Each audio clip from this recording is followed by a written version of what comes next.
Jessica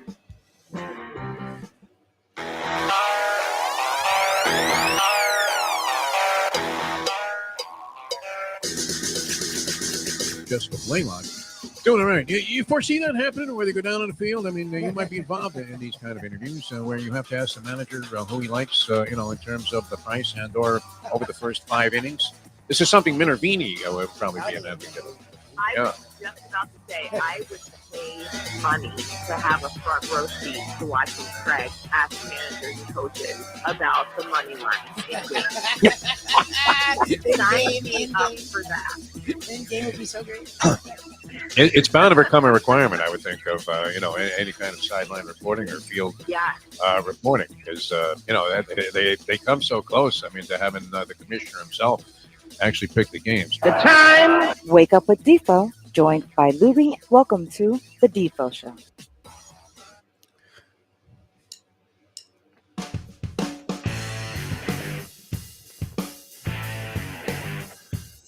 That is going to be a hoot when they go down on the field to the Hot Babe, and she's got Nick Saban coming off the field after halftime. Alabama ahead by 3 points, and the woman is compelled to ask him, as some director is yelling in her ear, ask him about the spread in the second half. Is he going to pour it on? And she has to say, Nick, are you inclined to pour it on here in the second half? I noticed you only played your starters sparingly in the first half. You're only up by 3. A lot of the Alabama backers are going to be upset with you. What do you respond to those that have money on the game, Nick? You imagine? Saban ought to be very amenable to that question. Because he's also getting paid by these guys, these thieves, these criminals that are robbing these poor suckers and telling them to go make a lot of prop bets on the Super Bowl. All right, good morning, everybody. It's a Peel Yourself Off the Mat Monday, and I had kind of a lazy, hazy weekend. It was a mixed bag of a bunch of different things, but yet I feel like I barely even moved. I really do. I mean, you had the rainy day, Saturday and part of Sunday. Yeah. So that kind of washed out. I guess I did spend some time at a local pari-mutuel facility on Saturday. I pulled the ploy because I was strapped for cash this weekend, and I'm waiting on some money to come in and this and that and the other things. And so, meanwhile, Mustang gives me the look like, you're not going to the track, are you? Like, why would I ever consider that? And then she gives me the thing, well, be careful about how much you take out of the ATM machine. So I said, well, look, I tell you what, she was going to have lunch with her friends somewhere. Probably spend like 2 sticks on that. So, it wasn't like I felt like, oh, geez, well, I need to, retaliate by spending a couple of sticks on horses that run very slowly. But she does have this allotment of free play every week that evaporates, goes up in smoke if you don't use it. It's only available Friday and Saturday at the local Harris Casino here. And, it's like $100, okay? Used to be like $135. They cut that back. All right, so you got a free stick to play with. And there's this one machine that she always plays, so I was obligated to go to that machine with her instructions about how to play it. All right? You play 5 spins at $1, then if nothing hits, you up it to 2, and if nothing hits there, then you up it to 5, because eventually it's going to hit. Like everybody thinks that, right? I think eventually it's going to drain you of all of your cash. I mean, I know that for a fact, that the longer you play these slot machines, you're rarely going to walk away with any money if you stay there. You might hit something right away. And then if you think about it, if you made any investment, let's say you put $40 in a slot machine, nothing, right? And you're playing like one of these penny slots, which turn out to be like $10 slot machines. Because unless you play the maximum, you have 0 chance of cashing anything. And can you imagine if you ever got the bizarre configuration, the 1 in a trillion chance that you hit like the, 9 quick picks or whatever the requirement was to hit the jackpot, and you didn't have the maximum amount of money in there, and you came away with like $8 instead of 8,000, and you would blow your brains out. I mean, these machines are designed to drive you into a financial and mental depression, even though they seem like a lot of fun. So anyway, I milked a free play and ran that up to about $1.50. Cashed it out, was able to cash it out, went up to the horse book, and then I was up there for like a couple of hours and eventually got drained. But, which 150 is not a huge bankroll for the way that I play. You might be stuck a couple of sticks before you really get it rolling. But nonetheless, a free day of gambling. How do you beat that? So that was my Saturday. And then I came home and just about passed out. Friday, I went to a wedding. I know you had the big celebration, right? And mayo's all over you now as if you have taste in food. But I will say this: he is dead wrong about fishtails because he's probably never been there. Oh, they do a good job. That wedding food that I had at the Buckley's wedding, the lovely Tara and Southern Brian, they got married on the beach about 5 o'clock, but I missed Nice. that. And then they had the reception. Well, that was like Listen, what do you do? that was like a maybe situation. And then but they did invite me to the reception, which food was outstanding. I mean, as wedding food goes, that was like the best meal I've ever had at a wedding. Chicken piccata. Yeah, And mashed potatoes, vegetables, and the steamed vegetables. You would like that. I love But something. underestimated, man. The scene down there on 33rd Street in Fort Lauderdale, dining scene, very good. Yeah, they do a good And, job. and it's alive. It's vibrant. There's music everywhere. I mean, it really is a good scene. It's kind of like what Los Olas used to be back in the day, where you could go in and catch like jazz at O'Hara's and go into any number of other places. Maybe a little bit like where would there be that kind of attraction? Not many places where you have good music coming out of 3-4 different venues, all in a very small confined area there, and a nice little quaint kind of surroundings. A really good time. So I had a good weekend. You were at what? The Catherine? Is that it? A double mayo dip where it was my wife's birthday, as we talked Yeah. about Friday. And we Saturday went to the Catherine, and Timon, who we had on the lunchbox last week, they do a But really. that was a total stroke job, so you to get a freebie. I got no help at all except for we got a nice conversation. So there. Oh, that's it. Wow. Yeah. So Mayo sucked up all the freebies. All right, I've done that. They went the next day and got Yeah. everything. Mayo goes and gets a complimentary brunch. This guy is something, man. I got nothing for you. Yeah. I wasn't going for that. I was honestly curious because to hear him talk about food is like it's really entertaining. So it's like the stuff he cooks can only be as good, if not better. And it was like there was, usually you go to a place even when it's really good, there's always one dish that's okay. Like no, we had 4 different dishes and everything was amazing. Like it was really, and you may like it's more bistro-ish. Yeah. But it's a nice vibe. The food's very creative. Like we really enjoyed it. We really had a good time. Oh, good. All right. Catherine, I would advise anyone who has a chance, check out the Catherine. It's really nice. And that was Saturday. And then Sunday we went to Evenkill and had their brunch. Nice. That was really good. Sweet. Their parents. So All it's right. cool. Brad Really Day, man. They always do a great job there. We always enjoy being up there. Yeah. Who's this Bugs Bunny guy? I hate to say how out of touch I am. I know Jim Sarney, who would not necessarily look like a kind of guy that was familiar with modern day pop music.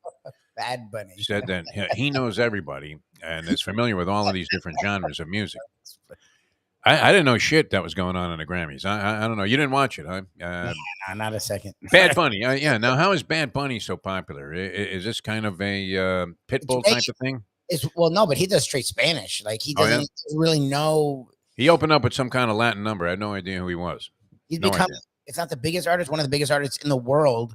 And the big deal is that he only does reggaeton. So it's like he's the first reggae. Like a lot of guys got big and crossed over, but they weren't worldwide phenomenons like him. He's become like he sells his concerts.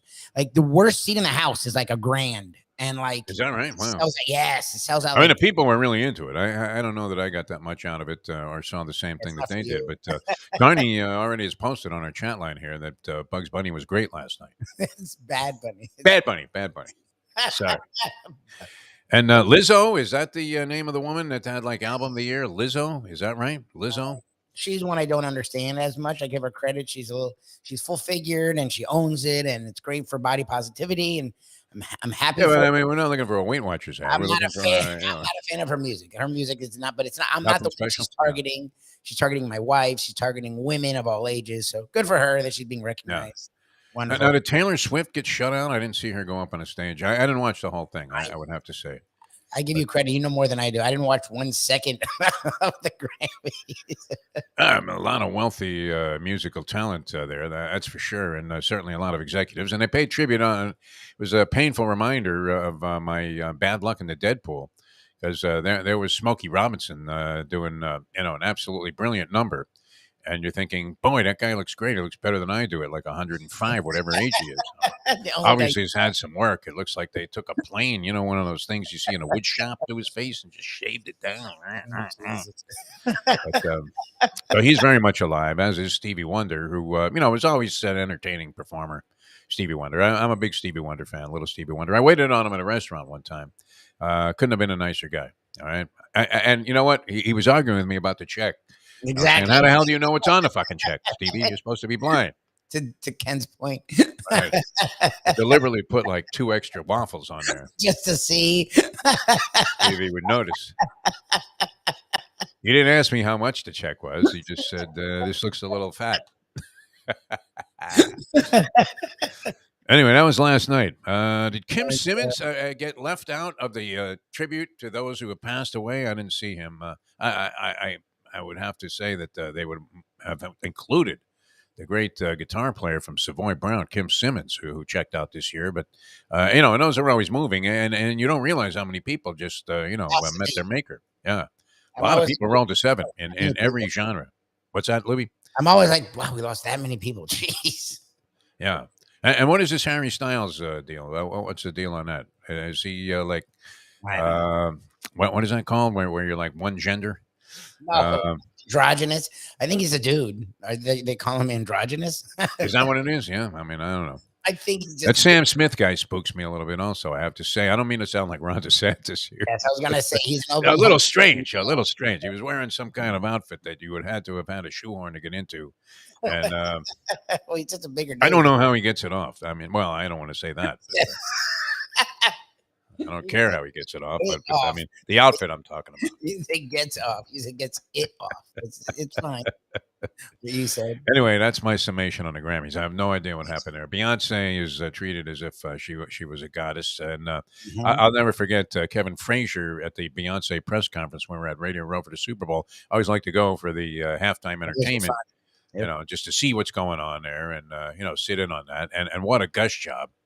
And, it really is. Who was the Helen Thomas? Remember Helen Thomas always had the first question to the president, any presidential press conference, and they would open up, okay, Helen, what do you got? And I guess it's entertainment tonight, whether it's Kevin Frazier or any of his cohorts. They always have the first question at these press conferences where the halftime entertainer is being interviewed. This year it happened to be Beyonce. I forget what city we were in. And so we went to the press conference there, and oh, my God. The big controversy was that Beyonce was lip singing the national anthem, Milli fucking Vanilli on steroids, right? And she was, right? I mean, there's no doubt about it. I mean, you're looking at this thing; it looked like a kung fu movie. It's not even close. The lips moving to what words are supposedly being sung. All right, I mean, way out of sync, man. I mean, it just looked like garbage, right? Not even a good job of lip syncing, and. Sure enough, I mean, so Frazier has to sugarcoat a question. Oh, Beyonce, can you believe that these people, these heathens, who are implying that you might have lip synced the national anthem, and you're just hoping that once in life, somebody would just fire back and go, "Yeah, I lip synced the thing. So what?" Screw them. But no, it's like, oh, I would never do that to my fans. Get out of here. Yeah, of course you did. It's a pain in the ass. I don't know which was more full of crap, the Beyonce press conference or the Roger Goodell State of the Union address, where he talked about how much the league is all about the fans. Anyway, they did. You want to start there with the Pro Bowl? Sure. We have a lot of stuff on the table here today. Brett Tessler, the Agent of Stars, is going to join us today about 7:30. The Kyrie Irving trade, of course, he goes to Dallas. It's well known by now.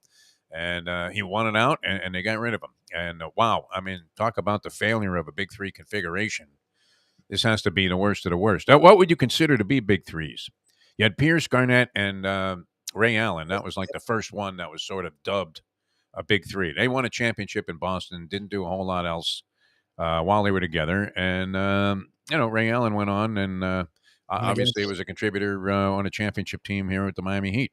Yep. LeBron Wade and Chris Bosh, they were pretty accomplished. Bosh was not really the force that you thought he was going to be in that big three configuration, but certainly LeBron and Dwayne Wade did very well together, and Bosh was a reasonable enough supporting player that with the other guys they had on the roster, they were able to win a couple of championships, so very well accomplished.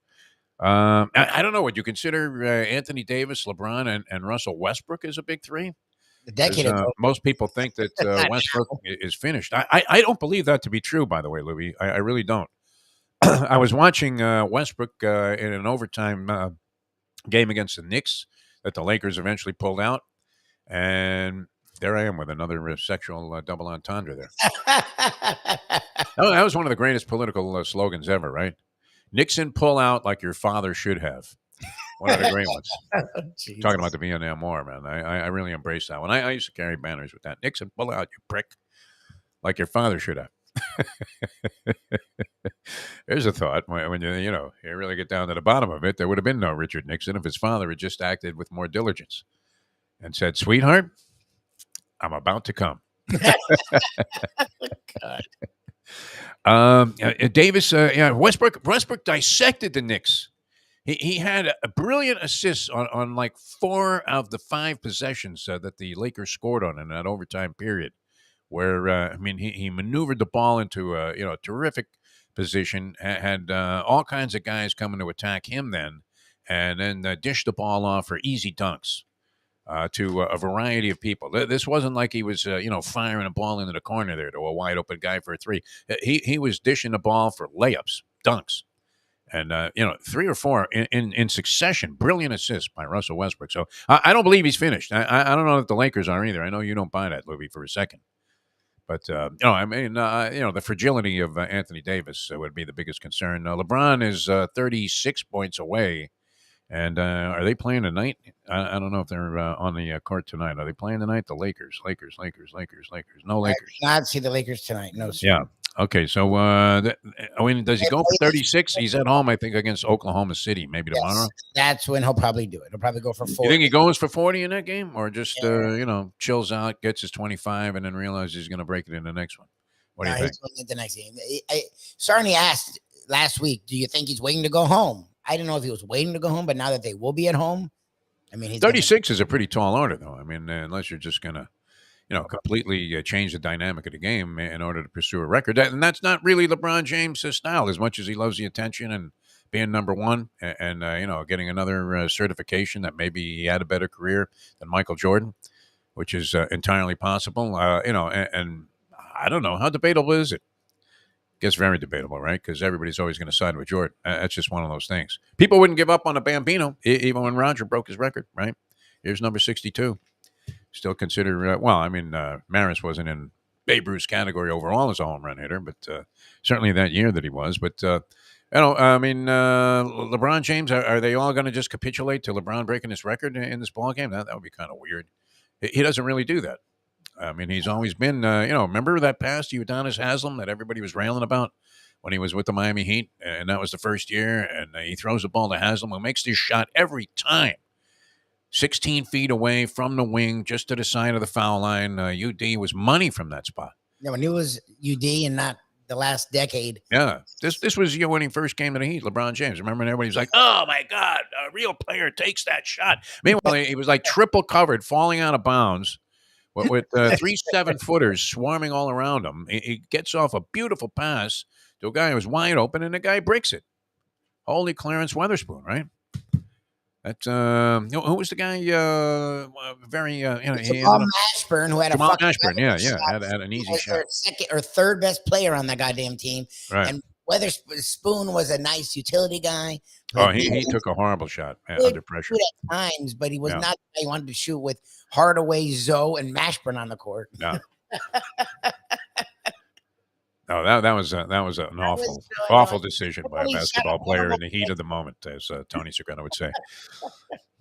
All right, so big threes. This has to be the worst big three ever, though. Durant and Kyrie Irving and James Harden, when they assembled this big three, you thought, wow, it certainly has possibilities, doesn't it? I didn't. I knew this. Look, that's what people are like, oh, my God, they finally get Luka help. Is this the best backcourt duo? I'm like, help? I'm like, when has Kyrie Irving ever been helped? Kyrie needs help. Mental help. Are you kidding me? Yeah, there's no doubt about that. People are still doing that. Well, look at what Mark Cuban will end up broke because Kyrie Irving's on the team. Somehow he'll end up making a foolish error financially. Not with Kyrie Irving so much because he can afford to pay the NBA players, but something's going to happen to Mark Cuban. This guy brings a curse with him everywhere he goes. No? Well, that's the thing is, look, the Dolphins are under great player, though. Great player. No one would deny that. The problem is, and people have to do that. They're like, well, is he anymore? If you are not playing games, when you're playing, you're a head case. When you're getting involved, how great of a player are you? Like, look, James Harden's doing it right now. James Harden, again, is averaging almost a triple-double, playing great. I don't give a shit. I'm waiting for a month away when they're about to be in the playoffs and he stops playing and he's flopping. Once they go back to the Rockets, yeah. Yeah, the people are who they are. Like, how do you like Anthony Davis? He had one good year of health. It happened to be a weirdo year where they took 6 months off, and then he was healthy for the finals. He has never been healthy ever. People, look, I've learned this maybe from you. I don't know. People are who they are. Like, so you're saying this is going to be a bust? I think it's an utter joke. Yeah, I think it's Mavericks. a disaster. I think Spencer Dinwiddie, by the way, returns to the Nets as part of that deal. I guess they got Markieff Morris also from the Nets, the Dallas Mavericks, and there were a couple of players involved. And how about trading first-round picks in 2029? I mean, what GM is thinking, wow, I can't wait to use that 2029 pick? Get out of here, man.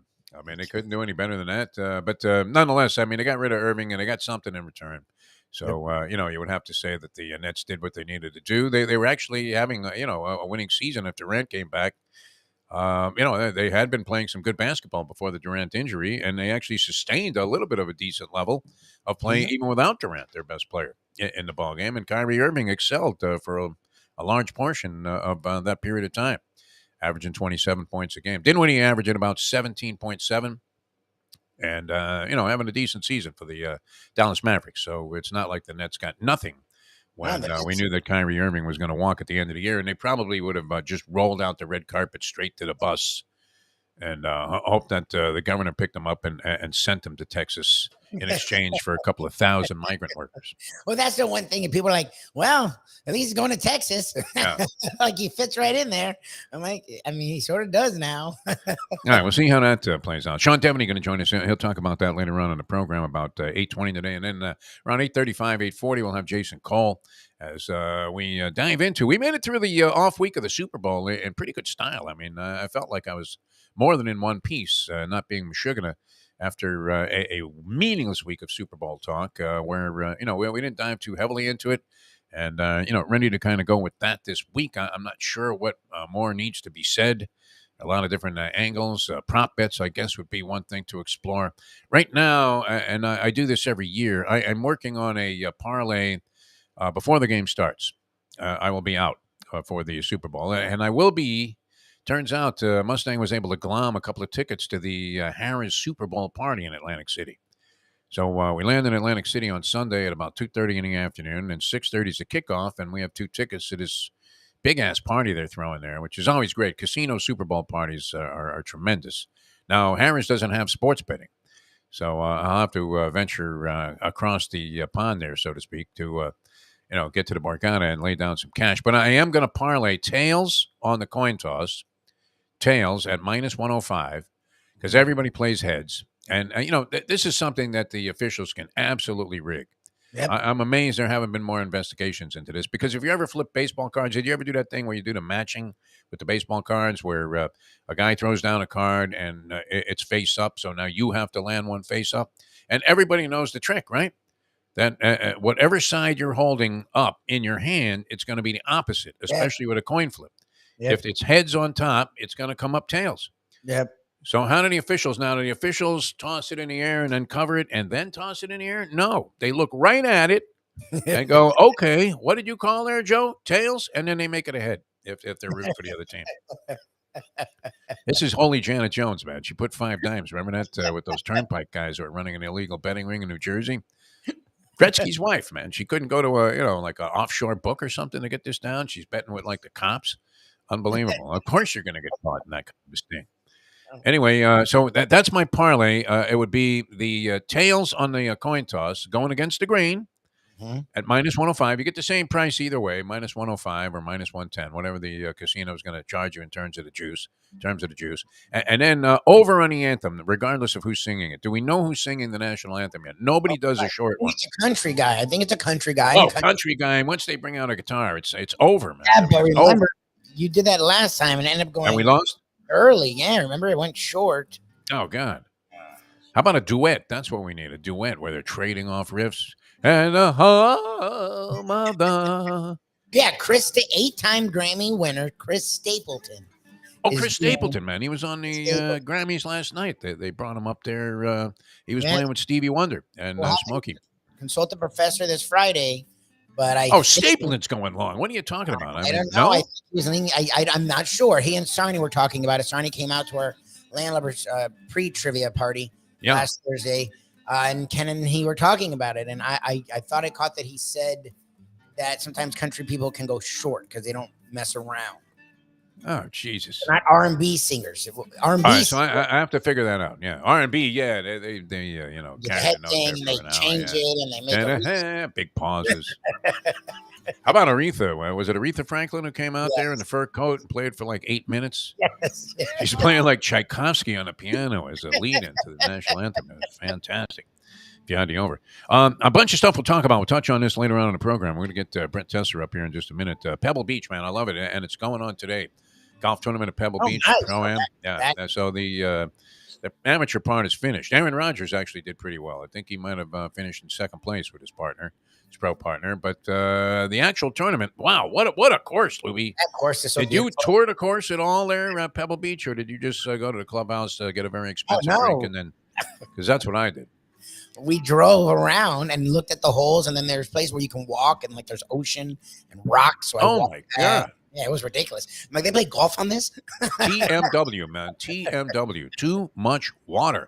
I'm like, and I remember you saying it. My favorite part is watching the doctors who spent like $1,500. I mean, just hacking it up. Yeah. So I had to do it. So people, I'm like, babe, wait. And guys were teeing it up. I'm like, we have to watch this. And the hole's here, and then it's all water. Yes, very intimidating. Drip, drip, drip. The average hacker, man. You're just hoping to send like a stinging low line drive down the middle somehow that maybe you just absolutely coned one, and and it comes off like you had just bladed a 1-iron. But I mean, with no loft whatsoever, so it can't go in any direction. Be guided by the wind at all. I don't know how they do it, man. I mean, there are holes literally that you're slightly offline and you are completely. I mean, it rhymes with ducked, my friend. Completely.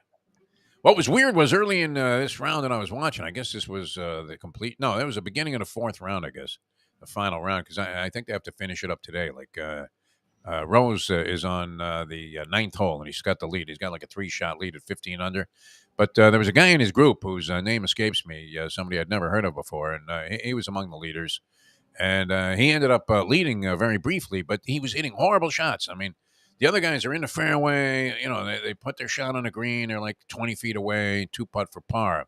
This guy was in the woods, hits a sculling line drive that comes out of there, like he was Bubba Watson at the Masters that year, where he was in that thatch. And then the next thing you know, he curves one and it lands right on the green, and he ends up birdieing the hole and winning the tournament. I mean, horrible shots, right? And then he would make a brilliant trouble shot that I don't know if it was blind luck or what. I think his luck eventually ran out because if you're playing like that, you have to think that, the gods of golf are eventually going to catch up with you and say, no more of this crap, which I don't know where he ended up, but Rose ended up getting back on top. So that's coming up, I think, at 11 o'clock today. So if you're home and you have nothing to do, Pebble Beach, just the views alone are worth it. It makes you sort of rejuvenated about the idea that there's more out there than just sitting in your room, scratching your balls and watching sports on TV. It's a gorgeous course. I've never seen anything like it. It's amazing. I just wouldn't dare try to play it. Yeah. There's no way. All right, we talked about betting on a Pro Bowl. We'll get into that a little bit, and I'm not sure that anybody did. I'm going to change my opinion about the Pro Bowl and the NHL All-Star Game. Everybody's deeming them useless, rubbish, and why even bother? I don't think it's a bad thing, really. I mean, the fact that they don't have a game is even better than pretending to have a game, where these guys go out there and they're not doing anything. I mean, at least we knew what it was, right? And so for the fans that are gathering for these kind of all-star things, fans really love this stuff, much as evidenced by the NBA activity, where the ancillary activities to the game are more inviting than. And same thing with the, surprisingly, the Major League Baseball All-Star Game, which is the game that most likely would approximate what it's like to have a real game. Yeah. Except for the number of changes that you're going to be making, unless like Tony La Russa was managing a game. But people don't even care about the game anymore, right? It's meaningless. They all want to go to the home run derby. All of the other stuff. So I don't mind it so much. I mean, look, you're not pretending it's a game anymore. Same thing, NHL All-Star Game. It wasn't anything like a hockey game. They had the 3-on-3. Matt Tkachuk ended up being the MVP. But it looked like people were having a good time. The arena was full. MVP. Oh, wow. Okay. Yeah, he had like 100 goals. I don't know if that was a setup or what for the home guy. Oh, yeah, that one. I forgot.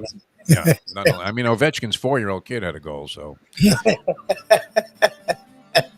100-mile-an-hour slap shot kid just drilled it, man. All of a sudden, Roberto Luongo comes out of retirement, and now he has even less teeth. Unreal. After he'd had him fixed up. There's some assertions being made by my man Jimmy Boeheim, including that Miami has bought itself a basketball team. He singled out Miami and Pittsburgh. Doing what? Guys are buying teams. Miami's basketball team is not. I mean, I'm sorry. I don't know. Is it? We'll have to ask Jim Larinaga. Hey, did you buy your team? Yeah, I'm sure they have a nice team, but it's not like they have this McDonald's All-American fest. No. Like what are you talking about? No, they. I mean, Isaiah Wong is a popular player. I mean, and very well regarded in New Jersey, where he's from, because having picked up the New York papers, obviously the New York Post, and seeing some of the praise that's heaped upon this guy as being from the New York area. But I mean, it's not like you're talking about some guy that is destined to be an NBA superstar. I mean, if he even has an NBA career. Yeah. And Nigel Pack is like 5'3". Yeah, like what's he bitching about? Come on, Jimmy B.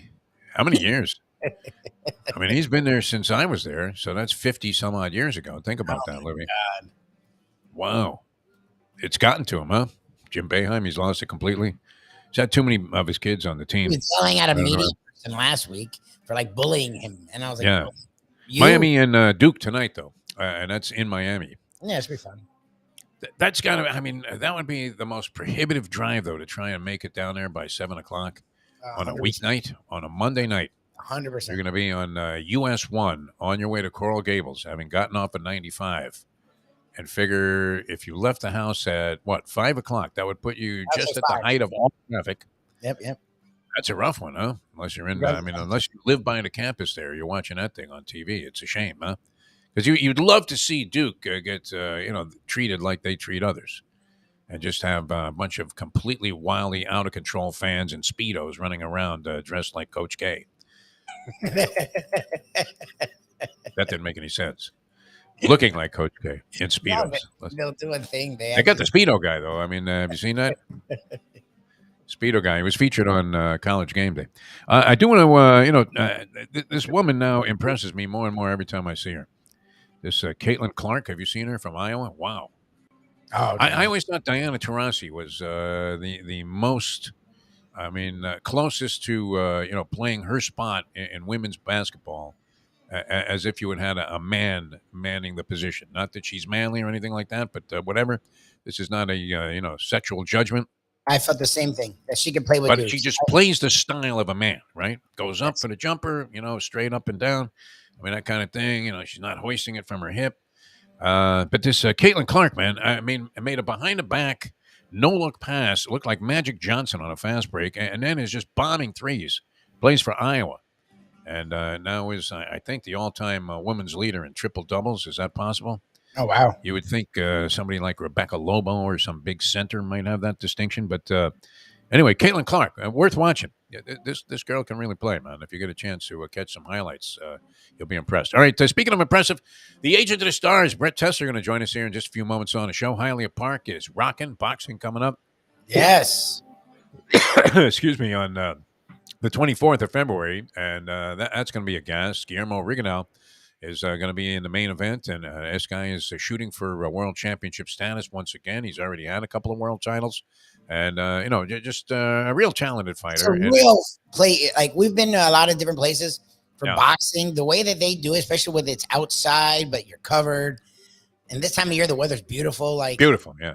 They do such a great job, man. If you have a chance to get out there, whether you've been to boxing or haven't been, such a cool experience. It's an eye opener. It really is. I mean, and it's always well run. They really know how to run events at Hialeah Park, and they know how to make it very, very fan friendly. Yep. This isn't some Roger Goodell. Get yourself a personal seat license. Tickets are reasonable. There are nothing but good seats available. Bars everywhere. Reasonable prices on the drinks. Great food all over the place as well. They don't change the prices because they're having a special event. So you're going to have yourself a blast. And the casino is available. You can play some poker before, after, even during the fights, whatever you want to do. And then, of course, there's still, some remnants of simulcasting going on a night like that, where you might have some harness racing and maybe some of the late night tracks that are going, Turfway Park, some of the other things. So you can punch away. It's just fantastic. Can't go wrong. Always a good time. Hialeah Park. February 24th. Going to be a very exciting card. A lot of interesting prospects on the card there. Leon Margulies and Louis DeCubas. Been doing it a long time with Warriors Boxing. And I had the pleasure of working with these guys for many, many years. I see how hard they work at this. And it just seems like they've escalated their game to even greater heights. So going to be a great card all the way through February 24th. Get your tickets online or at the box office for the February 24th boxing card at beautiful Hialeah Park. All right, talk a little football with Brett Tessler, the agent of the stars. We'll get a finger on his pulse of what's happening Super Bowl week, and I'll come back with that. Sean Deveney on the Kyrie Irving trade, state of the NBA, and Jason Cole with another football preview as well. Back with more in a moment. Now that. The time. A lot of ancillary stories in the NFL going on around the Super Bowl, as always. It's 7:38. Ponies in Style at Champions, the outstanding simulcasting room at beautiful Hialeah Park. Yes, the grand old lady of thoroughbred racing has never been more vibrant, and you can wager on the races from the top tracks around the country while enjoying a cocktail at the Brass Rail Bar or any of the fine food served throughout the facility. If poker is your game, you're covered in style, and you can play all your favorite Vegas-style games, including blackjack, craps, and roulette, in Hialeah Park's sizzling hot casino. Get a player's card when you walk through the door for all kinds of generous amenities, including our favorite, free play, when you come out to the ultimate casino and entertainment destination, Hialeah Park. Hey folks, Tony Segreto here. Since day one, Catholic Health Services has been part of Old School. And since we've started letting people know about them, it's changed their lives. You see, Catholic Health Services, while being recognized as one of the top places for stroke rehab in the country, it's also about a group of people who not just excel in what they do, from the doctors to the nurses to the therapist, on and on and on. It's how they do what they do every single day that separates them from the pack. They do it with a passion, unmatched, and the inclusion of family in every step of the process. Trust me when I tell you this. If you want the best, unmatched rehab with a special group of skilled, caring people, there is truly only one place, and that one place is Catholic Health Services. These days, we're all looking for comfort anywhere we can find it. Thank goodness for Landlubbers Raw Bar and Grill in the Plantation location, because they are making sure you are as comfortable as possible. First of all, they're not only open for delivery and pickup. All you have to do is go to landlubbersbarandgrill.com for both pickup and free delivery. Their hours have changed a little bit. Monday through Thursday from 3:30 to 10, and Friday, Saturday, and Sunday from 11:30 to 10. You're going to have the best wings in the world. You're going to have a great burger. You're going to have their amazing soups. Again, Landlubbers, Raw Bar and Grill. It's nice and easy. Just go to landlubbersbarandgrill.com for both your pickup and free delivery. Thank goodness for Landlubbers for making you always feel right at home. The simple pleasures of this job, the way a stadium sounds when one of my players performs well on the field, the way we are meant to protect them in health and in injury. Less, more attention, caring for them, caring for ourselves. Games too. The agent to the stars, the one and only Brett Tessler. Welcome back to the show on a Peel Yourself Off the Mat Monday here. Get into a little football with one of our favorites on the program, longtime friend of the show and a longtime friend of mine and Lubie's as well. And we welcome Brett Tessler, the agent of the stars, to the program. Brett, how are you, my friend? Doing excellent, guys. Thanks for having me. Good morning, Tess, man. All right. How much noise or how quiet was it for you this week before the Super Bowl? How does that go? Because for us, it used to be a problem in this business. You would run out of things to talk about if you were only talking about football. But what's the business side of the NFL like during that week before the Super Bowl? Is there a lot of activity happening or conversations or things being set up? Well, the thing is, in the last week, you had the Senior Bowl, and just before that was the East-West and the NFLPA All-Star Games. Those are sort of the big three.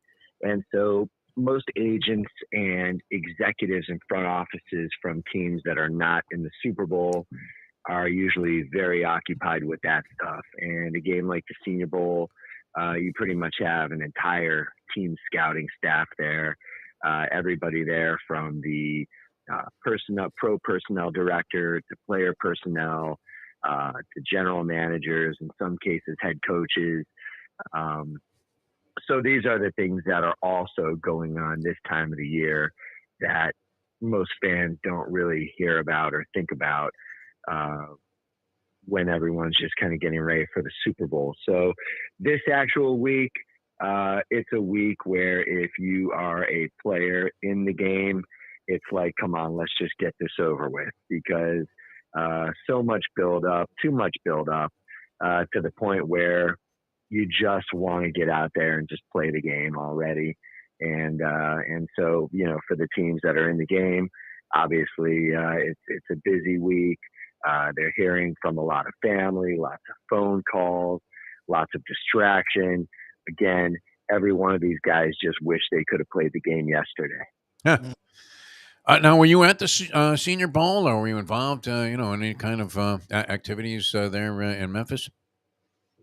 I had nobody in the Senior Bowl this year. I had in the East West, so that was a good week, and that's a great game. And that game is really kind of nipping right at the heels of the Senior Bowl at this point. All right.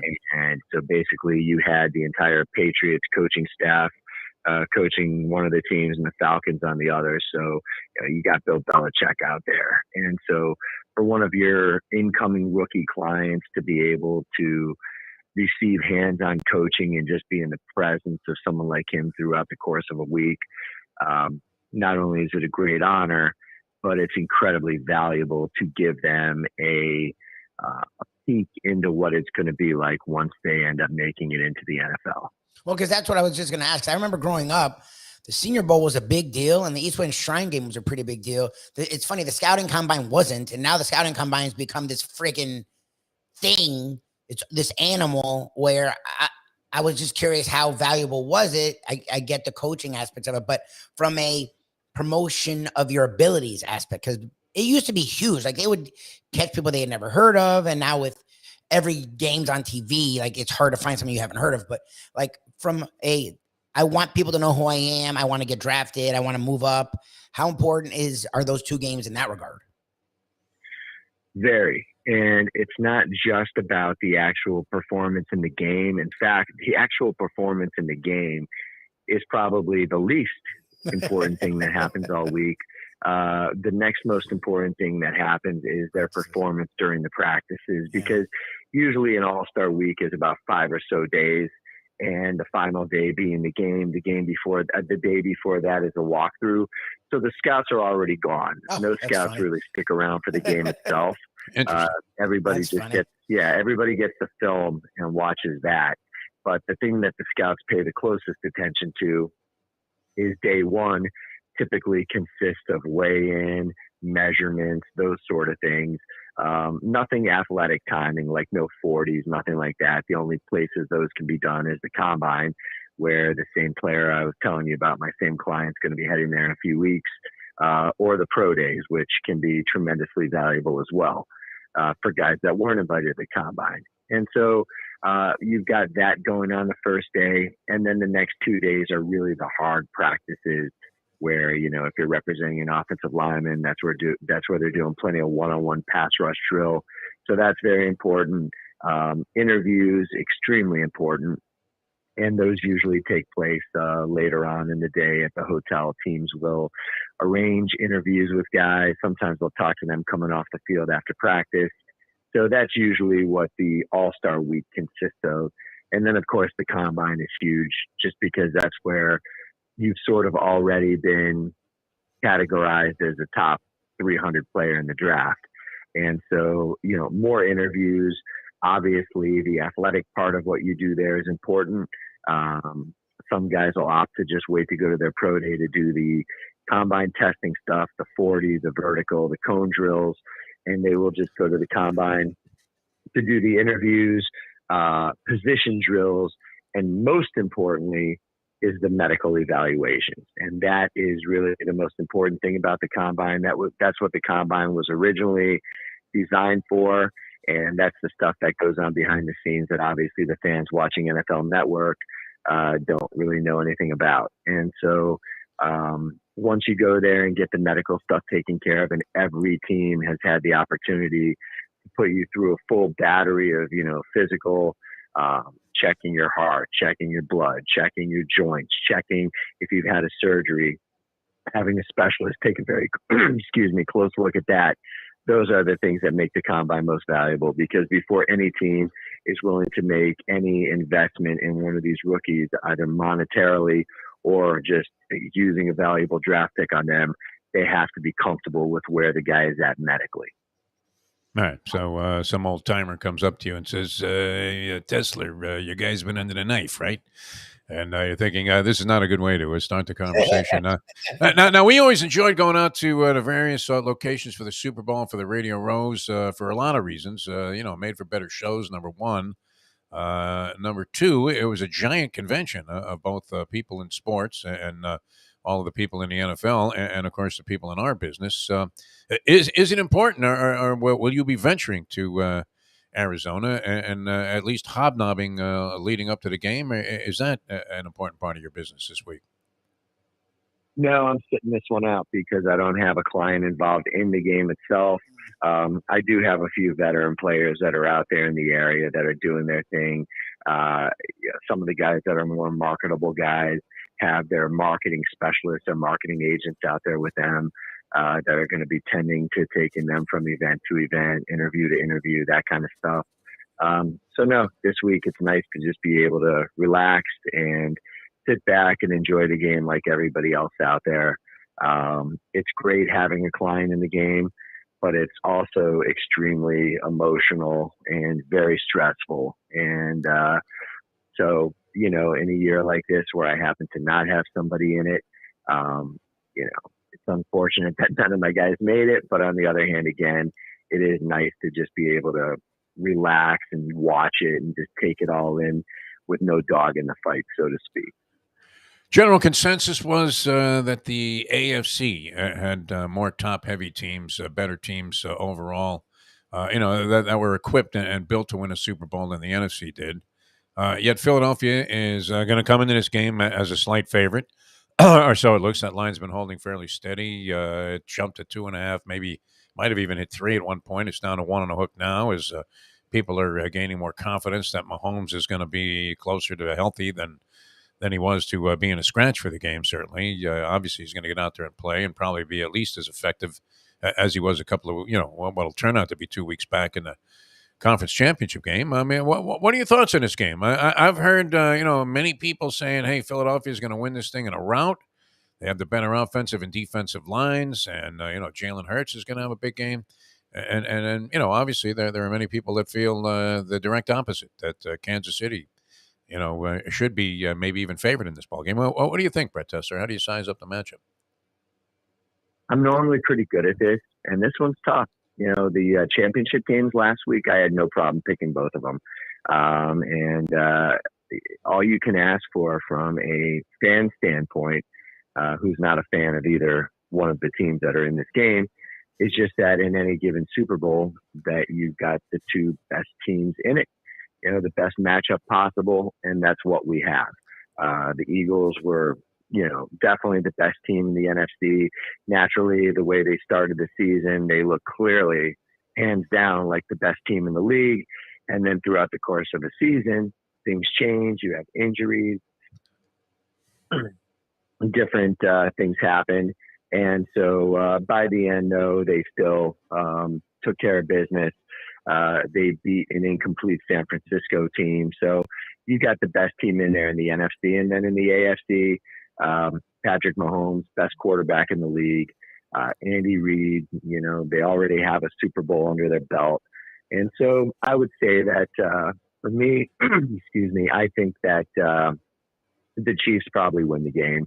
I just feel like the Andy Reid offense might be a little bit much for the defensive backfield of the Eagles to handle. And if Mahomes is healthier, Watching Hurts in the last game still did not look close to 100%. Yeah, he was out there. Yeah, he did what he needed to do. But against this team and against Patrick Mahomes on the other side, if it turns into a shootout, you got to bring your A game offensively. And I'm not sure where Philadelphia is at health-wise. So for that reason, I'm going Chiefs. It's kind of interesting, too, because, they get the bogus touchdown on the non-catch on their first drive.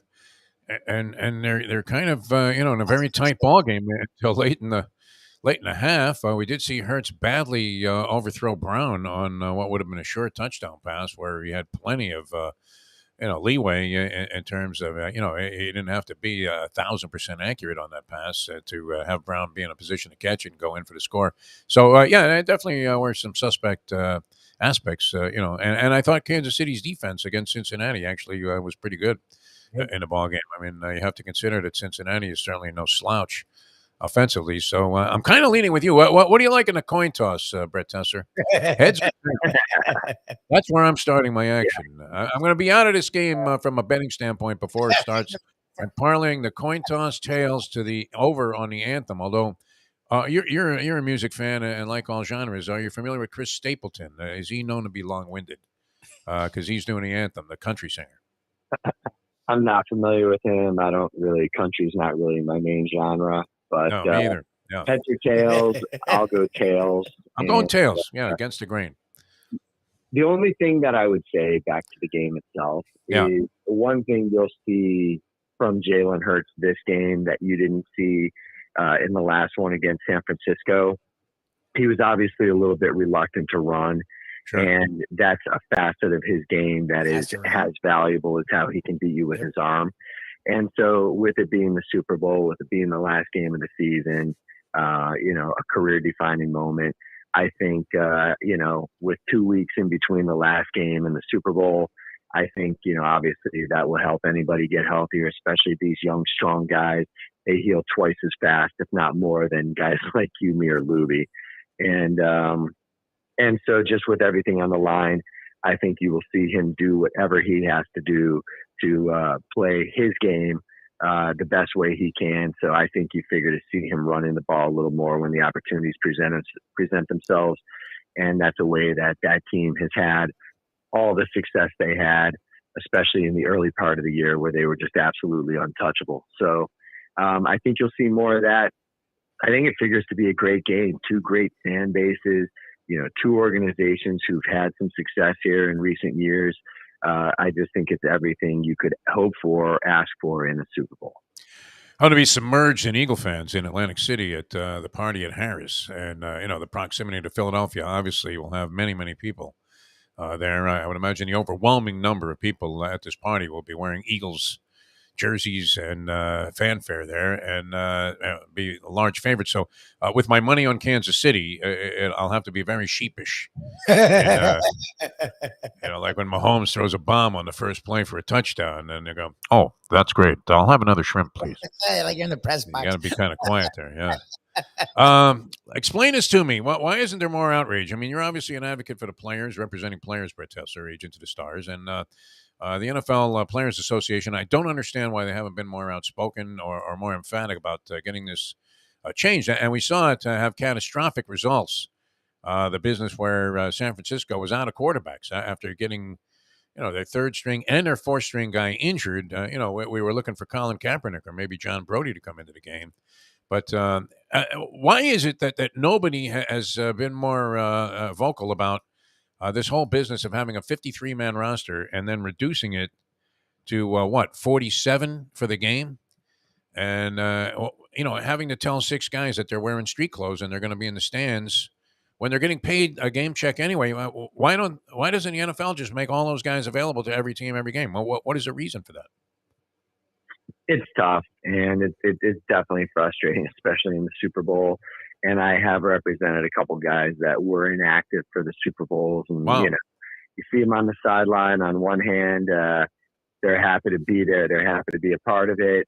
But on the other hand, like anybody else would, they want to be able to be in uniform. They want to be able to compete.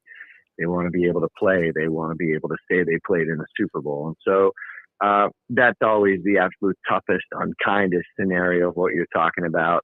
But it's just what the league did to try to, basically tighten it up so it's more competitive, because they figure that not every team would have 53 guys that are of equal talent, but when you start to narrow it down to lower and lower numbers, it kind of evens things out a little bit, I would think. But that's just the way it's been for a very, very long time. There's no indication that's going to change anytime soon. Seems weird, though, because and I remember Jimmy Johnson screaming about this years ago with an interview that we had with him at training camp one year, and he was screaming how ridiculous it is that you don't dress everybody even though they're on the roster, especially because the inordinate number of people and guys that are injured in games, and number of timeouts that have to be taken to attend to somebody on the field, and then when you see a team not having a third quarterback available to them on game day. Is it not entirely possible? It didn't take much to knock those two quarterbacks out of the game, right? Early hit on Purdy, and the other kid gets knocked out a short time after he got in the game. Yep. Yes. And so it's just kind of contradictory that on one hand, the league's always talking about safety and how safe they want it to be. Yet, when you have a lesser number of players available to you than you could, and your guy winds up getting dinged or winds up getting his bell rung, so to speak, and you don't really have anybody else to get out there, I think the team is, and the player are put in a situation where it's a little bit of a tougher decision to have to make. Another thing, too, is back in the day, prior to players being able to return to their team off injured reserve, like they've been able to now for, the last good amount of years. Earlier on, if you had a player that was on injury or a player that was hurt long term early in the season, and you were a team that planned on trying to make it to the postseason and compete for a Super Bowl, and there was the chance that one of your good players could be back at that point, you couldn't put him on injured reserve. You had to hold one of those 53 roster spots for him. And he would then be inactive every week up until, week 14, 15, 16, playoffs, whenever it was. And so at that point, that's where you could kind of stash him. You had a little bit of leeway to keep that guy on the inactive list. Whereas now, again, it's less of a reason, because guys are now allowed to return off injured reserve under the new rules. And so because of that, again, there's even less reason to do the inactive list. And definitely it's something that I would like to see be done away with. It's stupid. That's, the only way you could put it. I don't get it. I don't know why there isn't more outrage or more people outspoken about the fact that this is an archaic rule that, I don't know, just doesn't make any sense, especially, with the volatility of, today's game where, literally, it seems like there's a stoppage at least every third play. With somebody, laid out on the field, fortunately not to the extent that Hamlin was, but, guys are peeling themselves off the mat just like we are on a Monday as a matter of routine. And you're thinking, what's wrong with having 6 more live bodies there to make available for special teams or whatever, so you don't have to have one of your linebackers going out there and running down the field. All right, Brett, always a pleasure. We'll have a lean towards Kansas City from Brett Tessler, the agent of the Stars. Enjoy the game, my friend, and good luck and best of fortune with all of your guys that you have coming into the league, and of course current players. I guess Raheem Mostert is a free agent this year. Is that right? Yeah, he'll be an unrestricted free agent coming up here. So good. Things get going with the Another Dolphins big payday in the next few weeks. Yeah. We'll hope for that. And other than that, just look forward to enjoying this week and enjoying that Super Bowl, and look forward to talking to you guys next week so we can go over everything. Are you throwing a Super Bowl party? Do you do that, or you just kind of watch the game by yourself there in the man cave? What's your approach there? Yeah, I'm not really a party guy. Somebody's got a you? little, Come on, man. No, not as it relates to football related activities. I like to party, but as far as the Super Bowl itself, I actually like to try to pay attention to the game. I'm not there to watch commercials. I'm not there to get wasted. I'm not there to have a bunch of kids jumping around in front of me. So it's not a good look, if you're wasted at the party. I agree so much. I actually need to kind of pay attention to the game a little bit. So I might just very well be watching it here at the house. Beautiful. All right, Brett, we love you, man. Have a great week, and best of luck in the Super Bowl. I'm inclined on your recommendation to throw a couple of bucks on the Chiefs there, just to stick it to all those Philadelphia Eagle fans. But I may be overwhelmed there in the Harris pool party. When stampede to the windows is burying me as I'm on my way back with my little losing Kansas City ticket. Thanks so much for being with us. Always a pleasure, my friend. Appreciate it, guys. Take care. Thanks, yes, man. One of the funniest things, and I hadn't experienced this, Louis, because it wasn't as popular. And, even me being the, total degenerate that I have been my entire life in terms of always having a fascination with sports wagering and horse wagering and any kind of wagering. I mean, if you have a bet on the thing, it's far more compelling than if you don't. You know that to be true. It's true. It's true. 100%. You know that to be true. I mean, I'm surprised we're not having a little pool with mayo. We order a burger and we say, hey, is it going to be closer to rare or medium rare? Take the under on medium. Bet on anything, man. It's great. So first time I was in Las Vegas for a Super Bowl, and I was at a party. I guess, I don't know. I think it was Caesar's Palace. Might have been the MGM Grand, wherever we were staying. And we were invited to the Super Bowl party. And at halftime, I'm thinking, wow, I better, it's like 2 minutes to the half. I'm thinking I better go take a leak right now because, the bathrooms are going to be jammed at halftime. So sure enough, I get to talking or whatever, just I get distracted and I don't get up. And now the half comes up and all of a sudden there's literally like a stampede, like they were exiting a Tyson fight or something out of the MGM Grand Arena there. And, all of a sudden you don't even notice that like Tupac Shakur got shot. Right. Everybody just the entire crowd gets up and they're all running and, you're getting sucked up like in a vacuum in a momentum. And I thought they were all going to the bathroom, but no, they were all going to the windows to bet the second half. It was an incredible eye opener for me. And I thought, really? People are doing that? I mean, they're already buried in this game. I guess you could come out and hedge in the second half, right? You got Kansas City on the money line, and they're down 17 points. So all of a sudden, what? Well, you're not going to get much of a price there on Philadelphia at that point. It's weird. I have almost. I mean, I could make a case for a few different things happening, but none of them really tilt the balance one way or the other. I mean, I'm talking to a couple of guys at the track the other day, and they're all over Philadelphia. I mean, saying that this is just a drubbing, that the Chiefs may as well not even show up. And then always you have the Mahomes factor, but I mean the Chiefs aren't bad to be just disregarded altogether by these Eagle fans. What do you think? I've been on the. I was. You Chiefs. Like the Chiefs, yeah. I mean, Chiefs. I mean, to me, it comes down to their health. I think people don't like. They're over the Eagles, and a lot of these people that it wouldn't have mattered if they were healthy. You're wrong. And I love Brandon Lang, and you should check out our podcast with him. He was classic. Oh, he was beautiful this week. Miracle. Yeah. But I massively disagree. Like the Niners had nothing, could do nothing on offense, and it should have been a tie going into half. So don't tell me that if they didn't have their quarterback in the second half, that they wouldn't have won, because we've seen them play better every second half.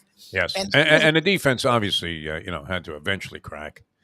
Because, the margin of victory was pretty much established when they gave up that score right before the half. Exactly. Like the Eagle, there's only so much you can do when you're at the second half. They couldn't even hold the ball. They were doing 3 and outs. Like Jalen Hurts. I mean, once it got to 21-7, that game was beyond El Finito. And it still ended up only, 28-7? Was that the final? Yeah. Like they didn't score a lot. Their offense, nothing. Like considering that they should have just been mowing through San Francisco's defense in the second half. So look, I mean, I'm not saying the Eagles aren't good. I'm not saying that. What I'm saying is people are. They've been impressive, no question. Them compared to the Chiefs. The Chiefs, but who's less likely to be 100%? I guess is the question. Jalen Hurts really didn't do much in that game. Now he didn't have to, so they had him under wraps. But if he has to take off and run, and is his bum shoulder more of a liability than Patrick Mahomes' ankle, who we've already seen that he can navigate his way around the field. Maybe not quite to the spectacular level that we're used to seeing from him, where he makes these circus plays, which are his forte. And a big part of the Kansas City offense are these plays that Andy Reid had nothing to do with. and Eric Bieniemy, man. They called something completely different. But, Mahomes runs around. He does a Fran Tarkenton. He does a spin at 360. Then all of a sudden he throws one underhand down the middle. Kelsey catches it, rolls through 6 guys, and goes into the end zone. Touchdown, Kansas City Chiefs. I'm an AFC guy, so, I'm going to be rooting for the Chiefs in this game. I know. I can root for the Chiefs and admit the Eagles are better. I don't feel that. I feel the Chiefs, they were down their top 3 receivers. Like, people don't give that enough credit. And they were the Bengals weren't. And they were hanging with the Bengals step for step. And their defense. Well, and they made some big plays to stop the Bengals. Really well. The Bengals may have outfoxed themselves in that game a little bit by missing some opportunities and instead throwing the ball long. A lot of people are now looking at Joe Burrow and saying he made some really bad decisions in that game. But I don't know how you can fault him either. It's not like, the old, thing. It's not like Kansas City's chopped liver.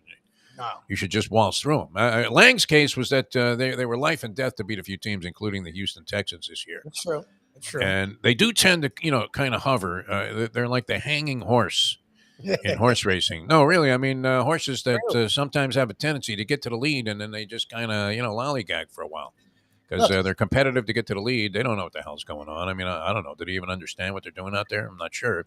But nonetheless, and then they get even with a horse and then they just kind of back off. And the Chiefs do that quite a bit. Well, you saw with Georgia. They leave teams in games all the time.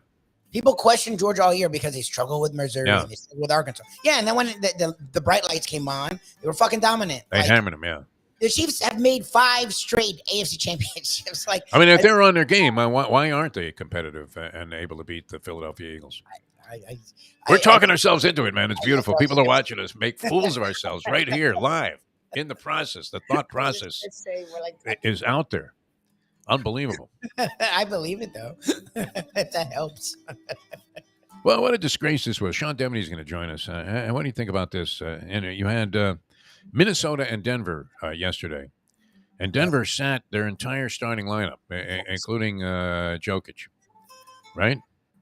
And nobody played. And they lose by 30 points, 128-98. That's a big problem in the NBA. I'm sorry. You go to a game, right? I mean, if you're and the Timberwolves have been going south. I think they'd lost a bunch of games in a row prior to this ball game. Oh my God, they really did. Outside of Porter Jr., they sat their top 4 guys. Yes, I mean, what kind of crap is that, man? Well, any of them hurt? Do any of them have any injuries? Well, I mean, it's like the other night. You had LeBron James and Anthony Davis both sit out with injuries, supposedly soreness. I mean, on the injured list. With foot soreness, and we know that Davis, is a chronic problem with injuries, and LeBron sits out a game in Brooklyn, but they play the next night, and both look like all-stars against the New York Knicks. That's the back-to-back thing. I mean, the healing powers of the waters of the Hudson River have to be extraordinary. That's for these guys to gargle with a little bit of sediment out of the Hudson, and then all of a sudden, like Benny Hinn, just hit them on the forehead. They're fine. Get the fuck out of here. What is that? I don't know. And a lot of people have talked about, changing the amount of games you play. But then they've said they'd still rest them, yeah. Exactly. Because of whatever the season is, it's still a lot. So it's like, I don't know. It's such a, I know you don't have to be Jordan and Kobe. It's a quandary, Lubie. It's a quandary. That's what the NBA is in. Their whole life to say me. Fine. I get it. Not every NBA player is going to have it. Yeah, go ahead. There's got to be a middle. There's got to be a middle between playing 82 games and playing 50. I mean, look, would 60 regular season games be enough for you in the NBA? And I understand, look, there are economics involved where, they're going to play a certain number of games to accommodate whatever, their television partners and all kinds of different, and to make money. They're paying these guys, a pretty fair price, right? I mean, if you're an NBA player right now, if you're a scrub, you're making $10 million a year. It's incredible. And, Kyrie Irving, think about it, a nutbag. And his salary is going to be $50 million a year. That's crazy. I don't know who's going to sign him long term. I mean, that's got to be a high-risk proposition, no? Mavs. I mean, the Mavs think they found the help for Luka. I mean, if anybody would be inclined to do it, you would think it would be Mark Cuban, who, is not one of those guys that is going to be looking into his bank account and say, oh, my God, I'm spending too much on the Mavericks. Because he's made a fortune. Remember, he bought them for like a song and a dance. Everybody thought it was an outrageous amount of money. I think it was some ridiculously low number, like $250 million. These franchises are worth like $5 billion at this point. $5 billion. It's one of the, I mean, of all the investments that Cuban made, and it didn't look that way at first, right? When he was off, and he was always at odds with the league and the fans. The fans loved him in Dallas, and then that was a good thing. But I mean, you went what? He paid $285 million. 285. Okay, so we're in the ballpark. Think about that. No, but they got to be worth like $4 or $5 billion. I mean, like they got to be one of the top. The way, no matter what, those people follow that team, no matter what they're major city, and they love their sports there. What is that franchise worth? My God.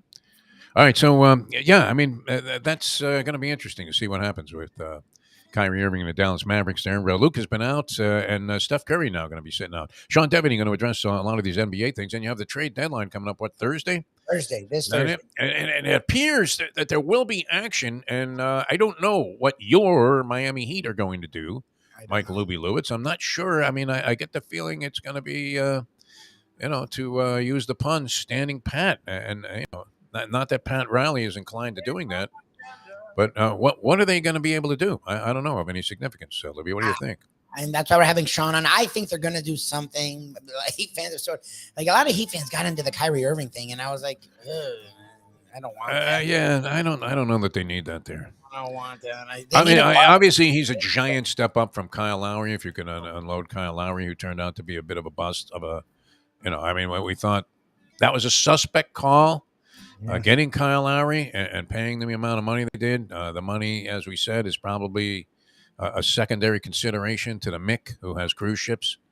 And obviously his franchise. Think about this: the Heat. You know what the Heat's original purchase price was? $50 million. There you go. Ted Harrison bought the Heat for the expansion fee of $50 million. Oh, and the Dallas Mavs are worth around $3.5 billion. Yeah. But again, once again on the open market, there's no other thing like that. Because the schmuck that wants to buy the team, is going to stop at nothing, right? Yeah, look at this Ballmer guy with the Clippers.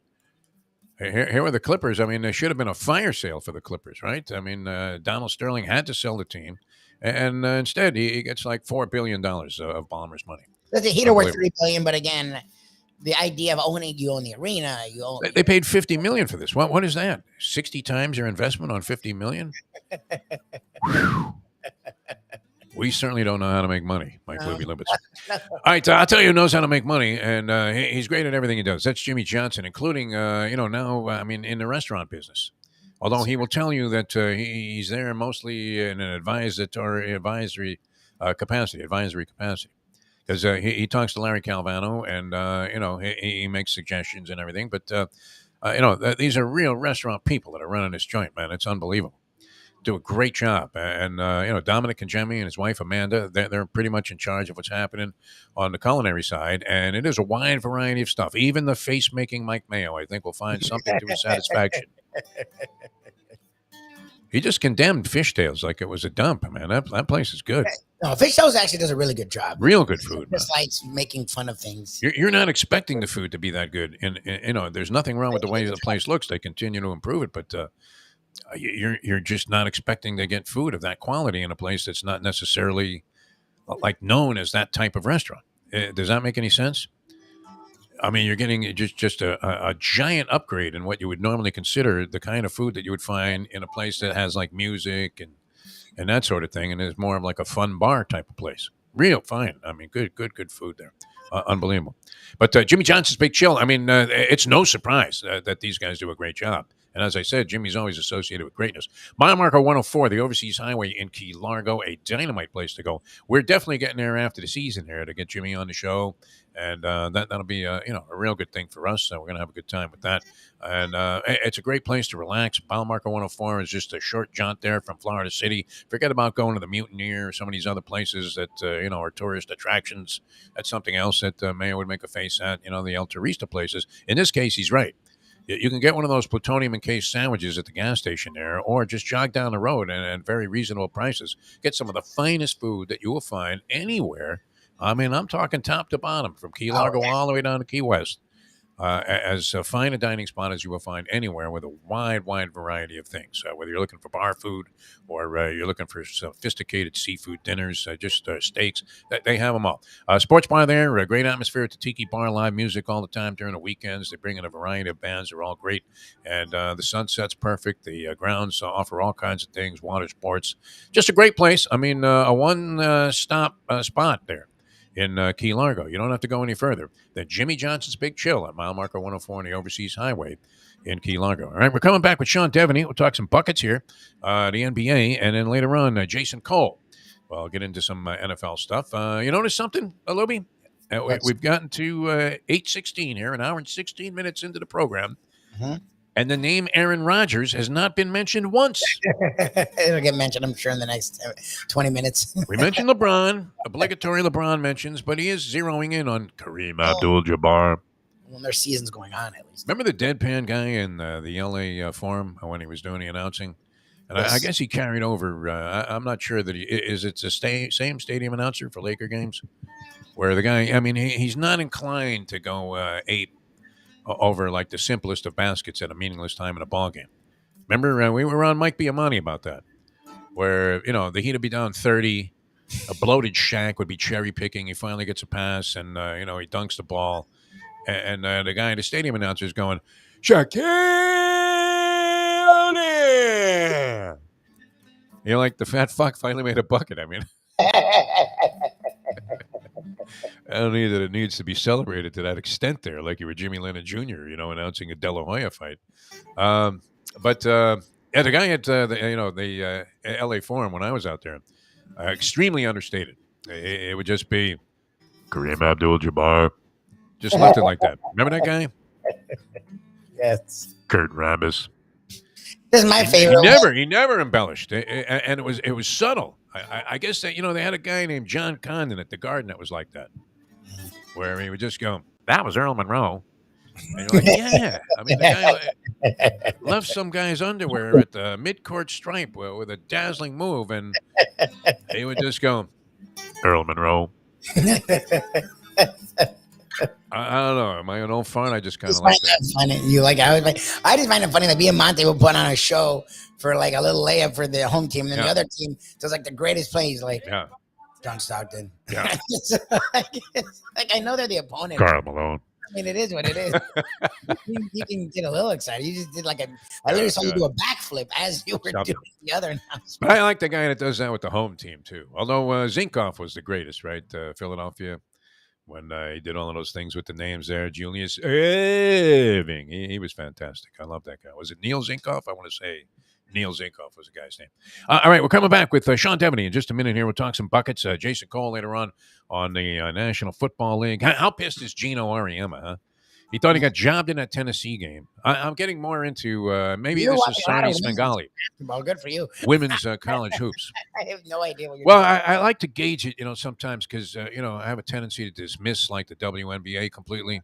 Yeah, and I've never really sort of caught, into the WNBA game so much, although obviously you would have to think that these are better players than you're going to see on an average college team. But I do like what's happening there in women's college basketball with South Carolina, the defending champion. They're 23-0.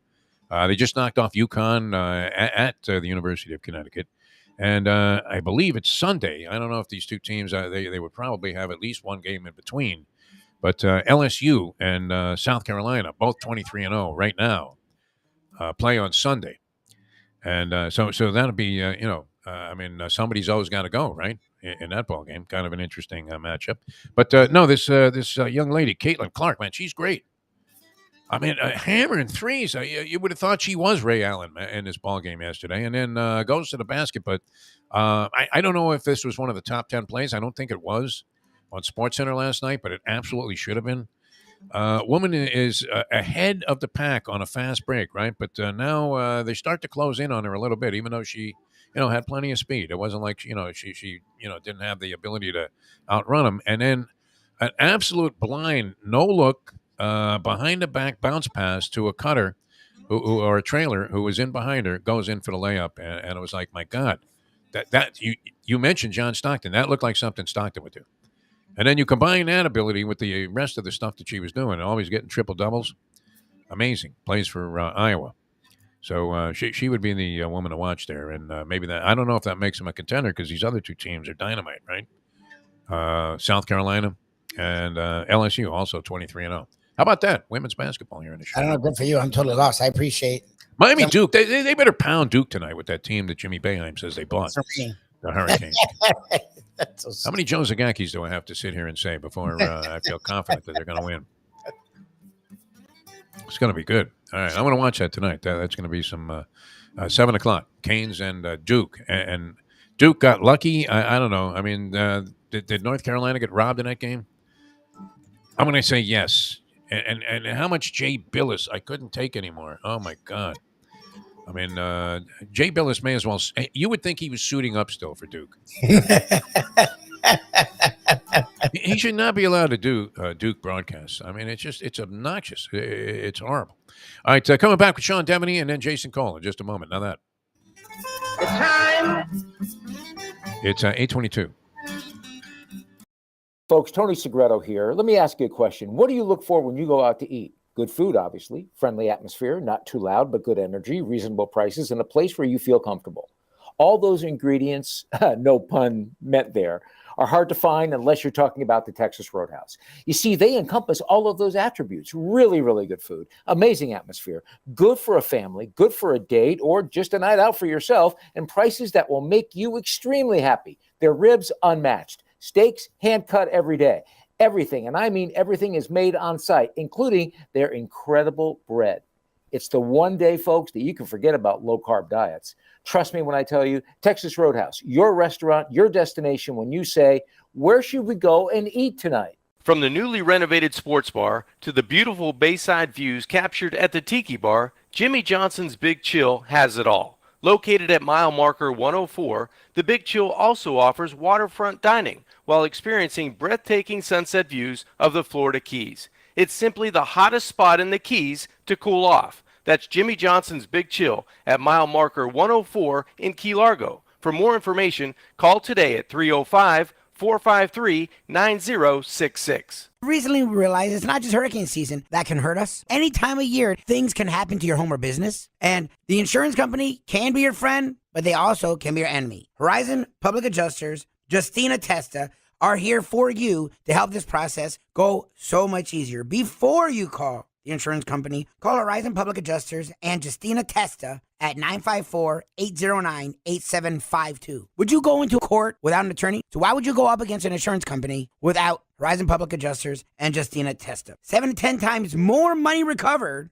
with a public adjuster than if you went on your own. If there's no recovery, there's no fee. Give them a call at 954-809-8752. I have sinned against you, my Lord.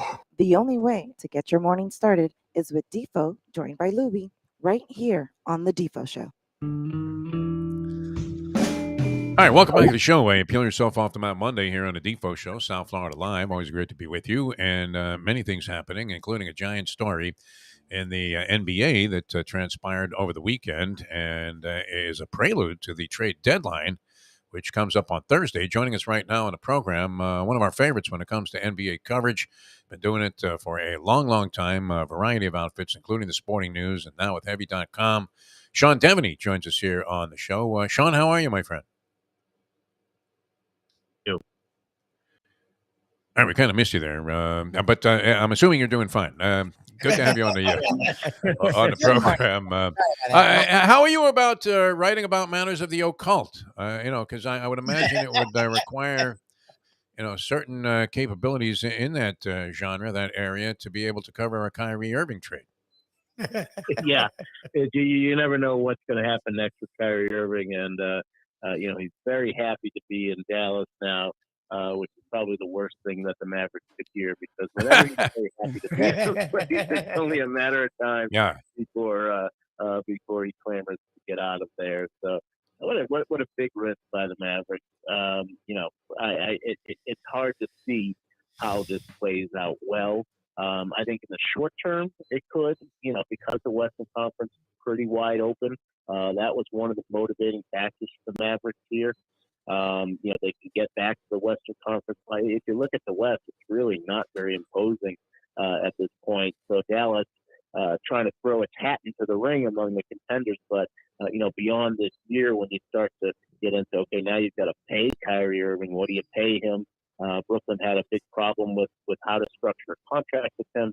Dallas is going to be in the same situation. So big risk for the Mavericks here. Well, and I give you credit, Sean, because a lot of the time I see these reports and people look at stats and like they forget reality. And Heat fans, especially, because they want to move, right? The Heat are hovering around, and every time they look good, they look bad, and they're inconsistent and healthy. So they need offensive firepower, and Lowry's been a disaster. And I'm like, I don't care. I don't want Kyrie Irving. I actually saw someone say, dang, the Mavs get Kyrie help. And I'm like, oh, not Kyrie, I'm sorry, get Luka help. And I'm like, who'd they get? I'm like, because it wasn't Kyrie. I'm like, who has Kyrie ever helped? Like, I don't understand, especially the last 6 years. Like, I get it. You're trying to keep Luka happy. You're trying to show, look, Luka, we're not going to just stand pat. Kyrie, there's always a clock ticking of when he's going to Kyrie. Look, the Nets were playing well, and they were leaving him alone. And out of nowhere, I want to go. Obviously, by now, it's not stopping anytime soon. Yeah, and Kyrie was thinking long term in terms of, look, the Nets are not going to re-sign him. They're not going to give him the contract that he wanted. So he had to go somewhere where they could keep the bird rights, which is what allows you to spend over the salary cap. Yep. He had to go somewhere that would be willing to give him a contract in the summer. And that's what really motivated all this, that he could look and see that he was not going to get paid this summer unless he wound up with a different team. So that's from his point of view. That's what was behind all this. And I think the Nets kind of just we're glad to wash their hands of it. They get a couple of role players. And we'll see what happens next. I think the Nets are going to be a real interesting team to look at what they do down the stretch. And there's a lot of GMs, a lot of executives around the league who think that Kevin Durant is next. That ultimately they're going to say this whole thing has not worked out. Let's move Kevin Durant as well. What is it, Sean Marks? He must have a pharmacy in his office. This guy's got to be undulated. I mean, after what he's been through there, trying to figure out what to do. They fired 2 coaches because of this guy. I mean, they brought in a guy that had no experience. It's amazing. Yeah, and you think back to the summer, one of the things that Kevin Durant wanted was Steve Nash and Sean Marks to be fired. Yeah. Of him. I'm sure Sean Marks is thinking back and saying, why didn't you just fire me, man? Why didn't you just go ahead and do that? Just give me a blindfold and the last drag on a cigarette, man. I want out of here. That's enough. Kevin Durant, I mean, that leaves him alone there in Brooklyn. It did seem like when Durant and Kyrie were playing briefly together before Durant's latest injury, but I mean, they were in sync. They were running off, an incredible series of wins. And look, I mean, they still have an upside record in the Eastern Conference, even though they've been kind of a hybrid version of whatever it was that they were going to be with those 2 guys. But what happens to Durant now? I mean, most people are speculating, Sean Deveney, that's going to be it for him in Brooklyn as well. Yeah, I mean, they had the 12-game winning streak, and they really had looked like a team that was going to be a threat in the Eastern Conference. Now that they've reconstructed the team in such a way that they've got some pretty good role players around Kevin Durant. When you look at shooters like Joe Harris and Seth Curry, you've got some good defensive players like Royce O'Neal, and now they get Dorian Finney-Smith, who's a very good 3-and-D kind of player. And he fits very well with what Kevin Durant does. So they're hopeful that maybe they can make a run with the group as it is constructed. They're still trying to make another deal, maybe for a little more offensive punch. But we'll see what happens with that.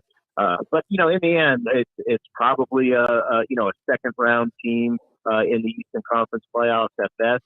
And considering that, they've got to look at what's happened over the last couple of years here and say, we were a happier franchise when we were young and up and coming, and Kenny Atkinson was the coach, and D'Angelo Russell was making an all-star team, all that. Let's get back to that. Let's get back to, really rebuilding with, we dipped our toe in the waters of this, bringing in star players. And let's go back to building the old-fashioned way. I think that's what Joe Tsai, the owner, is most likely to turn next.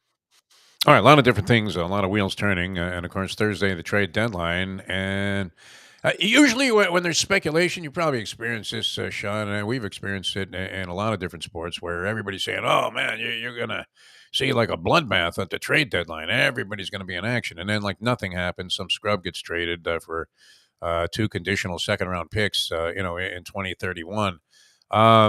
What do you think? I mean, I'm reading, speculation that as many as 60 players may be in play, and Jeez. and that a lot of teams want to do things. And then specific here to South Florida, do you anticipate? And is there any talk or conversation? I mean, there was some speculation the Heat might want Kyrie Irving. Do you anticipate them making some kind of move because they feel like they don't have the goods to win a championship right now? Yeah, I mean they've been pretty active in trying to find something that they can make happen here, and at the very least, if it's a Jay Crowder or Kelly Olynyk, that's sort of like the baseline move, and if they can get something more, if they can do a bigger move, then they're certainly going to do that. The problem is that they don't really have the goods.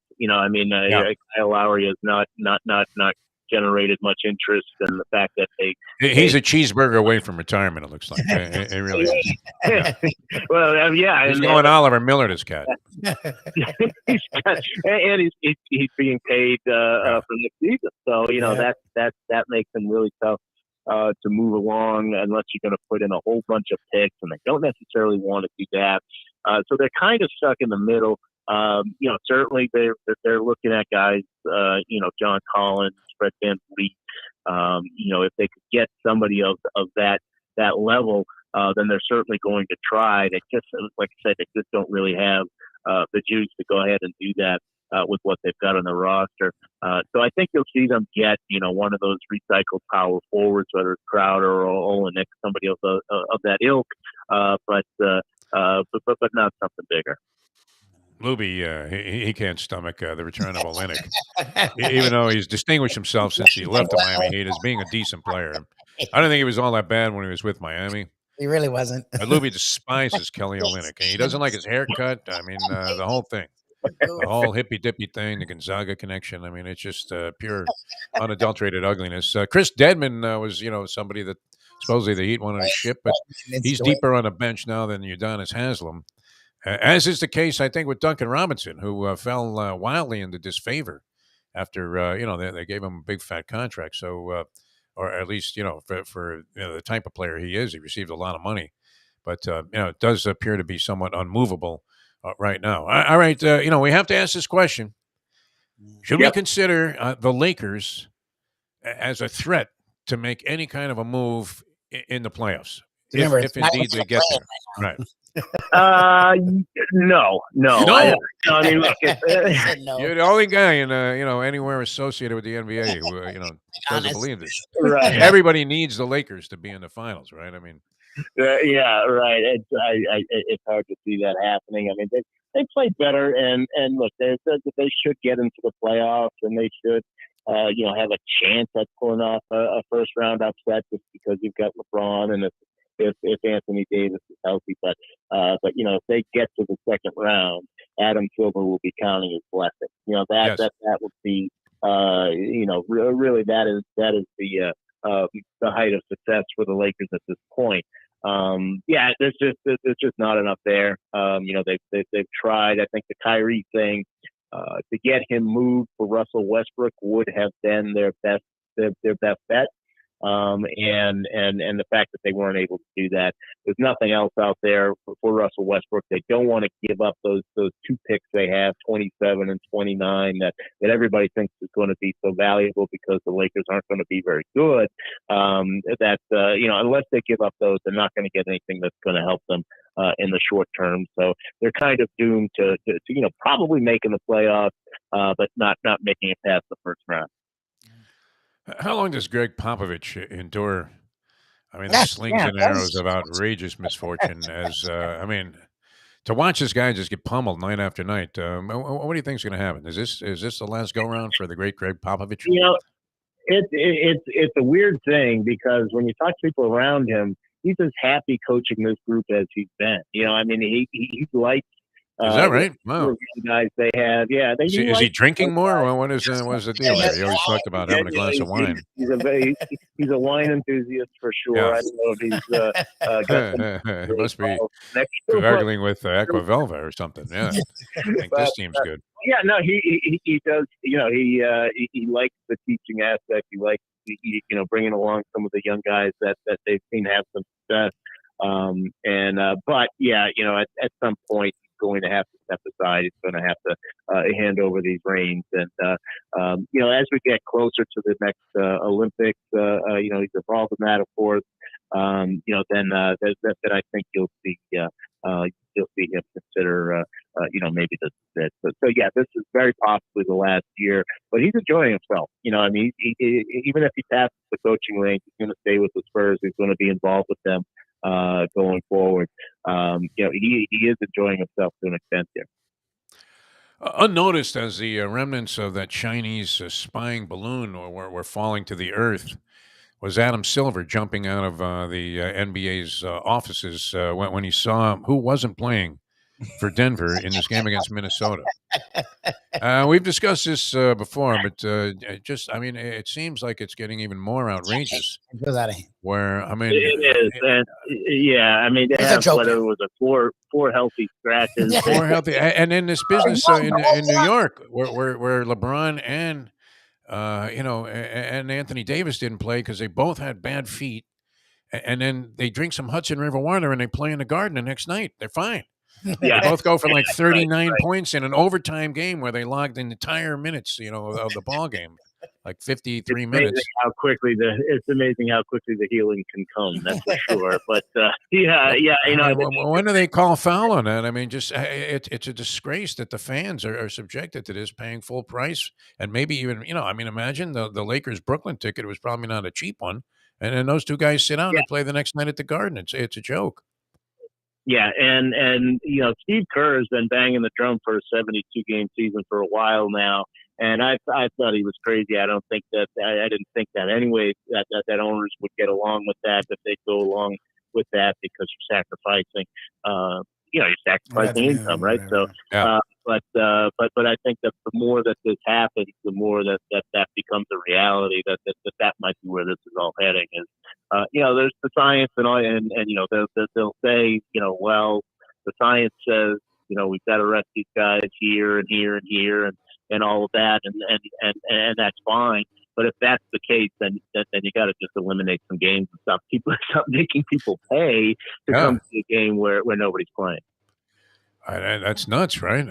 What a disgrace that was. Especially, that Laker thing was particularly insulting because they both sit out against the Nets, who were compromised themselves. The Lakers supposedly, battling to try and get into, the postseason, right, as the league would desire, and then both these guys were miraculously healed as if they had gone to Benny Hinn.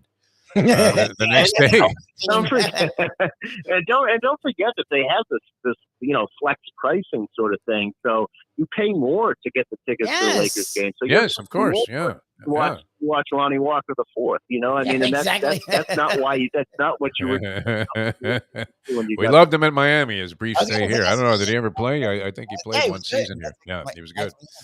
Sean, great stuff as always. We thank you so much for being with us, and looking forward to a lot of activity. Maybe we can catch up with you next week if there are any significant deals made besides this Kyrie Irving thing, and we'll see if Mark Cuban can survive Kyrie Irving. That'll be interesting to see if he ends up getting buried, and ends up bankrupt after all of this, just because he loses his mind, kind of keep pace with this guy. Thanks so much for being with us. Always a pleasure, my friend. All right, thank you, guys. Thanks, Sean. Thanks a lot. All right, Sean Deveney, we're going to talk, get a little, into some of these stories that are being followed. There have been a lot of coaches hired, a lot of different stuff going on there. And you have free agents, you have quarterbacks floating around. Jason Cole going to join us, Ultimate NFL Insider. And I would imagine, you think Jason's already sniffing around in Arizona? I feel like he's a guy that goes up like tomorrow. Yeah. He's been around a while. What do you think? I think tomorrow or Wednesday. Okay, we'll see what happens. We'll get his schedule, but he's always all over it at the Super Bowl. And what is that thing called that he's with now? Outkick. Outkick, yes. It is Outkick? Okay. That's he good. sort of outdistanced himself because their underlying political sentiments are not aligned with his, but they are a big site, and he does cover the National Football League. So he's unlikely to dive into the Make America Great Again rhetoric. No. Jason Cole. How about this slime bucket Marco Rubio coming out? Like, I mean, do you always have to have something negative to say, right? Oh, yeah. What do you mean? You would think that they gave like at least a valid reason. Like we were concerned about the safety of the people on the ground here if we just shoot this balloon out of the sky there. But with no regard for anybody, because now your boy, Ron DeSantis, was at it again. They're going to pass this legislation where, never mind that you have to go through at least a certain amount of scrutiny to be able to drive a car. He wants less. But to have a gun, Yeah. nothing. No. They're about to, abolish all regulations on guns. Yeah, we're fighting law-abiding citizens need access. Law-abiding citizens aren't the ones that were worried about taking these tests, no? And law-abiding citizens aren't the ones that have problems with stricter gun laws. Actually, I know lots of people that have guns that are like, yeah, we probably need some good gun reformation. What's the big deal if you get it on Tuesday or Friday, man? You're still going to get it, right? Are you planning on shooting someone tomorrow? No. Again, if you're rushing to get a gun, there's probably a bad reason for it. All right, we have to rush out of here. Or you want to just go to straight? Wait, no, we'll get a couple of messages in and go right to Jason Cole, our NFL insider. And then are we going to do this on the show? It's part of an extension. Your man Joe Valerian. I was thinking of doing it as a Believe Alone. Okay, that sounds good. He's with the Believe Network, which we are featured on, and and he does a show about the Chiefs. All right, Believe in the Chiefs, because they have like shows associated with a lot of different teams, college and pros, on the Believe Podcast Network. And this guy, didn't he play for the Chiefs? Is that what he was a lineman for the Chiefs? Yes. Yeah. Okay. Wow. So we've spoken with him before, I think, on Radio Rose. All right, so he's going to join us at 9:00 today. We'll get a little preview of what's going on in Kansas City as well. Back with Jason Cole in a moment. Now that the time. It's 8:43. Ponies in Style at Champions, the outstanding simulcasting room at beautiful Hialeah Park.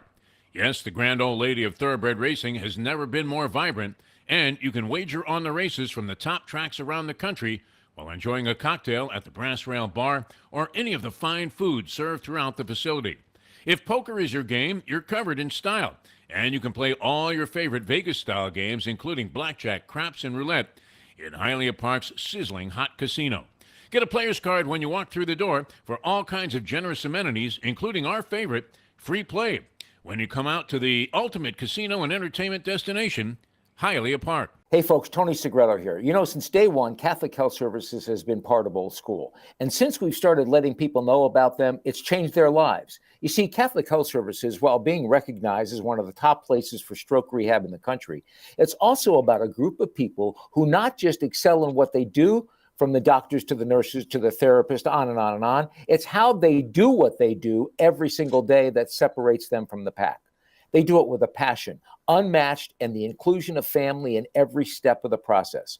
Trust me when I tell you this. If you want the best, unmatched rehab with a special group of skilled, caring people, there is truly only one place, and that one place is Catholic Health Services. These days, we're all looking for comfort anywhere we can find it. Thank goodness for Landlubbers Raw Bar and Grill in the Plantation location, because they are making sure you are as comfortable as possible. First of all, they're not only open for delivery and pickup. All you have to do is go to landlubbersbarandgrill.com for both pickup and free delivery. Their hours have changed a little bit. Monday through Thursday from 3:30 to 10, and Friday, Saturday, and Sunday from 11:30 to 10. You're going to have the best wings in the world. You're going to have a great burger. You're going to have their amazing soups. Again, Landlubbers, Raw Bar and Grill. It's nice and easy. Just go to landlubbersbarandgrill.com for both your pickup and free delivery. Thank goodness for Landlubbers for making you always feel right at home. The world, I mean, if my point was ever going to be embellished and going to be proven true, the world has gotten me sugar now. Grab a bagel and a schmear, plus some Defo and Lubie. Welcome back to the Defo Show. All right, welcome back to the show. Good to be with you here. Peel yourself off the mat Monday, and this is Super Bowl week. We're also in the aftermath, the afterglow of essentially the NFL All-Star Weekend, where they played the Pro Bowl and revised the format to the point where, you know what? If you're a modern day fan, do you not just accept this as maybe being what their best option is, Lubie? It seemed to be entertaining for the people that were involved there at the stadium for sure, and the players. What do you think? I watched a second of it, but maybe this woman did.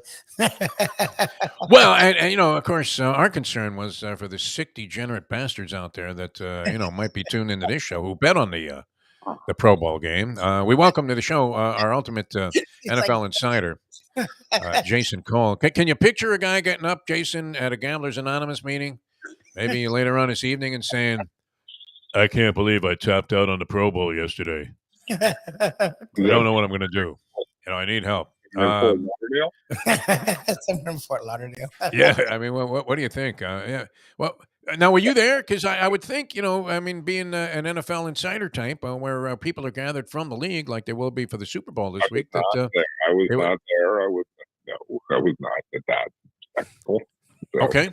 No, I didn't get a chance to go to that. I'm not sure I ever will. I would think there's access to people, though. I mean, there are a lot of stories floating around. That's for sure. I don't know. You don't get an edge in exploring them while you're in one of those settings? No, not really, because they don't really allow them to be accessed, if that's the word that you would use. Yeah. They're kind of protected, especially in Vegas now, because it's not like in Hawaii when you could hide those guys on the far reaches of the island, the resort, and it was kind of private and kind of fun, and it was a family kind of an opportunity for most of those guys. When you put them in Vegas, it's a spectacle, and so they want to keep those guys under wraps, especially given what happened with Alvin Kamara a year ago. Yeah. They're trying to keep those guys away from the public, not near the public, and Vegas is not the best place for that generally. All right, and this, of course, begins Super Bowl week. What are your plans? How do you approach it? I mean, when do you make your entree to the Radio Row atmosphere and the coverage of the Super Bowl game? Try to avoid that. As late as possible, huh? Yeah, as late as possible. Late in the week is better because it's the bigger stars come out on Thursday and Friday, and you get your work to do early in the week. So the Radio Row thing is because it always feels like this swirling vortex of hell where if you go in, you can never get out. It's all of a sudden it's like, hey, we've got your book. You can do 5 minutes with us and do that, and you, all of a sudden your entire day is gone, and you have never left that room, and you realize everybody's talking about things and nothing is actually happening. Exactly. Nothing's said. Like this is the other thing about Radio Row that I don't get is like everybody talks about going to Radio Row, and it's like there's nothing really happening here until they bring people in at the end of the week, and then I get it. It's like we got Joe Montana, here's Lynn Swan, here's it's a little bit of a buzz, when Danny Boy's walking through the room there, and we grab him. Yeah. Always feels good. By the end of the week, I get it. At the end of the week, but to me, it's like it's a slow churn towards death for a guy. Well, it's always good to figure out who Sugar Shane Mosley likes in the Super Bowl when he took so many shots in the head in that Vargas fight that he's not sure, what teams are playing. Which, exactly. I always enjoyed it. I mean, it does intensify as you get towards, especially Friday. I mean, you have all of the heavyweights seem to come rolling through there. The amazing thing to me was always that, in spite of the Montanas and, Ray Lewis and different people, that have huge NFL images, you would see Tim Tebow with the largest entourage and number of security people. Even though, he hadn't really done much in professional football, but somehow had this divine connection to the Lord. Well, he has a divine connection to people who like to believe that he needs security. Yes. I mean, who's looking to pop Tim Tebow in the mouth? Nobody. I mean, he's fine. Right. Yeah. Tim, you could get by with it. You could get by with your publicist. It'd be fine. Yeah. No, but he's always had an entourage. I remember talking to an agent who was recruiting him coming out of college, and there were like 30 people in the room interviewing. And he just looked and he kind of said, "Yeah, this is not really for me. I think there's some other people that you'd rather have." Yeah. He was fielding questions from all 30, and like he's like, "When do I get to have a conversation with Tim?" So it's always been like that with Tim. He's always had a ton of people around him who make him feel important, and they themselves are self-important, such as his brothers and his dad and stuff like that. It's like the Clampetts show up there at Radio Row. Lubie's got something for you here, Jason. Look, and I do want track. to talk about the game, but we've already started to have some off-season moves, head coaching and coordinators. Down here, there was a will they, won't they with Vic Fangio, but by the end of last week, it seemed like that had been sort of settled. What are your thoughts on the Dolphins moving on from Josh Boyer and getting someone that most people are heralding as a slam dunk hire in Vic Fangio to coordinate their defense? Well, I mean, look, Vic Fangio in a 3-4 defense is awesome. I think he'll get a lot out of Bradley Chubb. He has a lot of familiarity with him, but just generally, Vic knows what he's doing, and really, really knowledgeable guy. He's your perfect sort of curmudgeonly defensive coordinator. Who's always kind of miserable, and I appreciate that about him. He's a really good quality coach. Yeah, you have to have guys play hard, and you have to have good players. They seem to have good players. I don't know why they were so bad on the road last year. That's such a weird thing. That calls into question, like, what's going on? What's the communication like? What's the preparation like? Was Boyer ready for that? I don't know why things went so haywire. And also, immediately after the Chubb trade, they didn't get a lot out of Chubb. If you're going to pay him that kind of money and make that kind of trade for him, you need to get more out of him. So that's those are my two main concerns. But I think Fangio will be prepared for those two things and solve those two problems. We had been following this Sean Payton thing for a while, and whenever Odyssey he was going to be on there, he spends a year in broadcasting.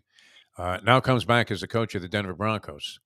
We all saw Russell Wilson, who appeared to be a shot fighter, if he ever was a fighter, in his late stages there in Seattle, which maybe they sensed this too. But can he salvage what the Denver Broncos had hoped to be, or is it going to be, one of those deals where you can't shop at Walmart anymore because you're going to have to raise prices to accommodate his $20 million salary demands? Look, I'm not worried about the money. The Penner Walton family has plenty of cash. Let's not worry about that. As long as Mayo keeps buying seltzer there, I mean, they're going to be in business. Right. Yeah. You got that's an endless loop. Yeah. So, goes out of his way, by the way, to save a buck, which I can respect now.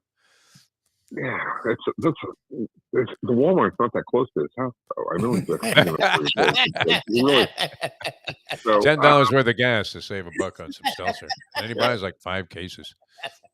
What a schmuck! Anyways, the Broncos. It's really fascinating because he really didn't want to take this job. Yeah, that's what it feels like. Yeah, it's funny. Yeah. Interviewed for every job. I mean, even the Giants, talked to him, I think. Yeah. They love Dayball, yeah. Right. Like, he didn't really love the idea of coaching Russell Wilson, but they did pay him, close to $20 million a year. So there's a point at which you just go, yeah, I gotta do this. Yep. Yeah. And take this money, like $100 million over 5 years. And the real question here is Russell Wilson going to buy into the idea? And it's both a physical buy-in and a mental buy-in to having to move around the same way that he did when he was in Seattle, right? It wasn't an easy thing for him last year to do the bootlegs and the rollouts and things like that he needs to do to mix in so that he's not always a sitting target. When you can draw an X in the ground and know where Russell Wilson is going to be, 90% of the time, that's a problem. Yeah. Especially for a short quarterback, because you can basically run your fronts at him, crush the pocket from in front, and it forces him to not be able to see a lot of the pass patterns. So a lot of the reason why they would move him around in Seattle is, so that he could see what he was looking for. You saw the same thing in San Francisco this year when they had to go to Brock Purdy. They had to get him outside the pocket because Purdy's only 5'11", 6 feet tall, right? That's just how the world works with shorter quarterbacks, unless you have great guards and centers, which is what New Orleans had under Sean Payton when they had Drew Brees. And then also Drew would play on his tippy toes, if you guys remember that one. He was always up on the balls of his feet. Russell has to get back to that, and part of it is he's going to have to lose some weight. Not that he's a fat guy. I'm not trying to tell you that. I'm just saying he has to get quicker and more nimble again now that he's in his 30s. And the other thing is he has to get away from the idea that he is a pocket quarterback, because that is what he believes. He believes he wants to be that pocket guy like Brees was. And so he has to give in to Sean Payton saying, no. You're not really like Drew, even though you're a shorter quarterback. You're a guy who needs to be out in space a little bit more, and you have to do these things.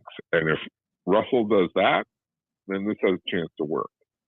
If Russell resists that, we'll see. The one good thing is Russell called Sean Payton along the way and basically said, I want you as my coach.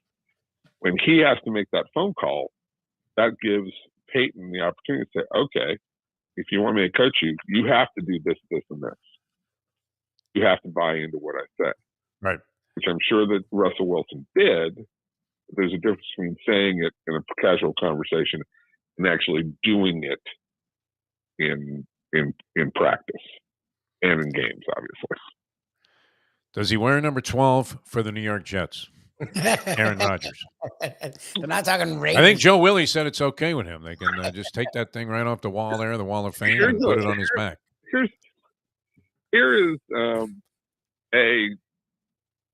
that's a fantastic question between Joe Willie, conversation between Joe Willie and Aaron Rodgers, because you probably can't find two guys who are more dissimilar. Except for Babes. I mean, a litany of Babes with both legendary stuff. They got that, but yeah, some of the although Joe's gotten into some he believes in magnets and stuff like that will heal your body or something like that. No, he's gone. He's a shot fighter, man. The knees are shot, and I think the rest of it is close behind. The amusing thing to me in all of this is Aaron Rodgers and the New York media. Wouldn't that be great? Yeah, that'd be lovely. Aaron Rodgers already thinks he's got it bad with the media in Green Bay. Green Bay. Yeah, they got one guy who writes a fishing column, covers the Packers. Yeah. And criticizes his form on the fly fishing, right? Like, and he's like, how dare you say this about me? He goes on McAfee's show every other week. And look, I love Aaron Rodgers, player, and he's actually a good player. Do one-on-one. But, God, he's just got such thin skin about stuff. Yeah. And a lot of it's his own doing. And that just doesn't play in New York. Oh, my God. Like, it just, like, it. Oh, they'll bury this guy. It was like Neil Rogers on Howard David back in the day when Howard David thought he would challenge the great one, the king of all put downs and cuts. Right. It just doesn't work. He ended up taking his hairpiece off and throwing it at Neil, I think, at one point. Like can't be thin-skinned. I mean, they just can't. I can't imagine. You're absolutely right about this in New York. Yeah, right. And he has really, really, really thin skin. Wow, dead meat. And I just don't think, God, it'd be such a bad marriage. He's going to go. If he goes anywhere, it really should have been to a West Coast team. He should have forced his way to Denver a year ago and gotten out of this for his own mental health. But he got caught up in this, I have to beat the Packers. If the Packers are trying to replace me and do to me what was done to Brett Favre, then I have to show them who's king. And then it became down to this, gigantic contract, which gave him control over his whole fate. And while I appreciate that, it wasn't thinking about, hey, how am I going to win? Yeah. Kind of lost that point. Yeah, that's for sure. And then they started to make a little run and then got crushed that last game by the Detroit Lions, where our man Dan Campbell came through. Forget the one game. Forget the last game. I'm talking about the last decade. And you were and you were right there, and to be on the precipice of being one of the true all-time greats, because winning does count. That, I mean, like the physical act of throwing and the stats that you generated put you in the conversation of the top 5 or top 10 guys, right? Yeah. But what really keeps you in the forefront of that group is, did you win 2 or 3 titles? Yeah. And did you make the most of your career? He's got 1 title, in which a Super Bowl, which was a absolutely spectacular performance. I mean, he threw 3 or 4 balls in that game where it was as brilliant as it could possibly be. But he hasn't been back to the stage, and he was angry about not getting back to the stage. He got ticked about it. That's why he got ticked at McCarthy. And then all of a sudden it morphed from being ticked about winning and not getting back to the Super Bowl to, I'm ticked at my own team and I want control of my fate. And I don't know why it turned that way, but that's what happened. And now he's trying to decide, where does he go next? And the Jets, that's a bad marriage. That's like well, it hasn't happened yet, but that's a speculation. Well, I know it's a speculation, but the thought about it makes me shiver. It'll be like Ed Whitson playing for the Yankees. It really will. If you can, just a quick thought here. We get about 30 seconds, and then we have a guy coming on to talk about the Kansas City Chiefs. But quick thought on the Super Bowl matchup. Well, I think it trends toward Philly can win this game by double digits. They're powerful enough. Their running game is tough enough.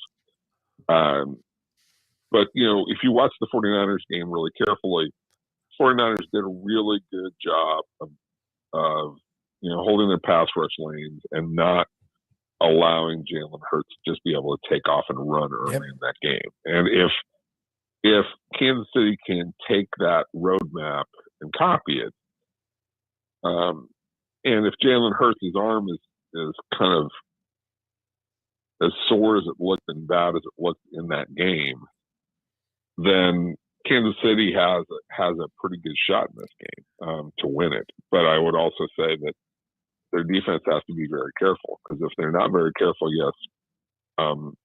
Philadelphia will pound you for 200 yards running the ball. They're more than happy to do that.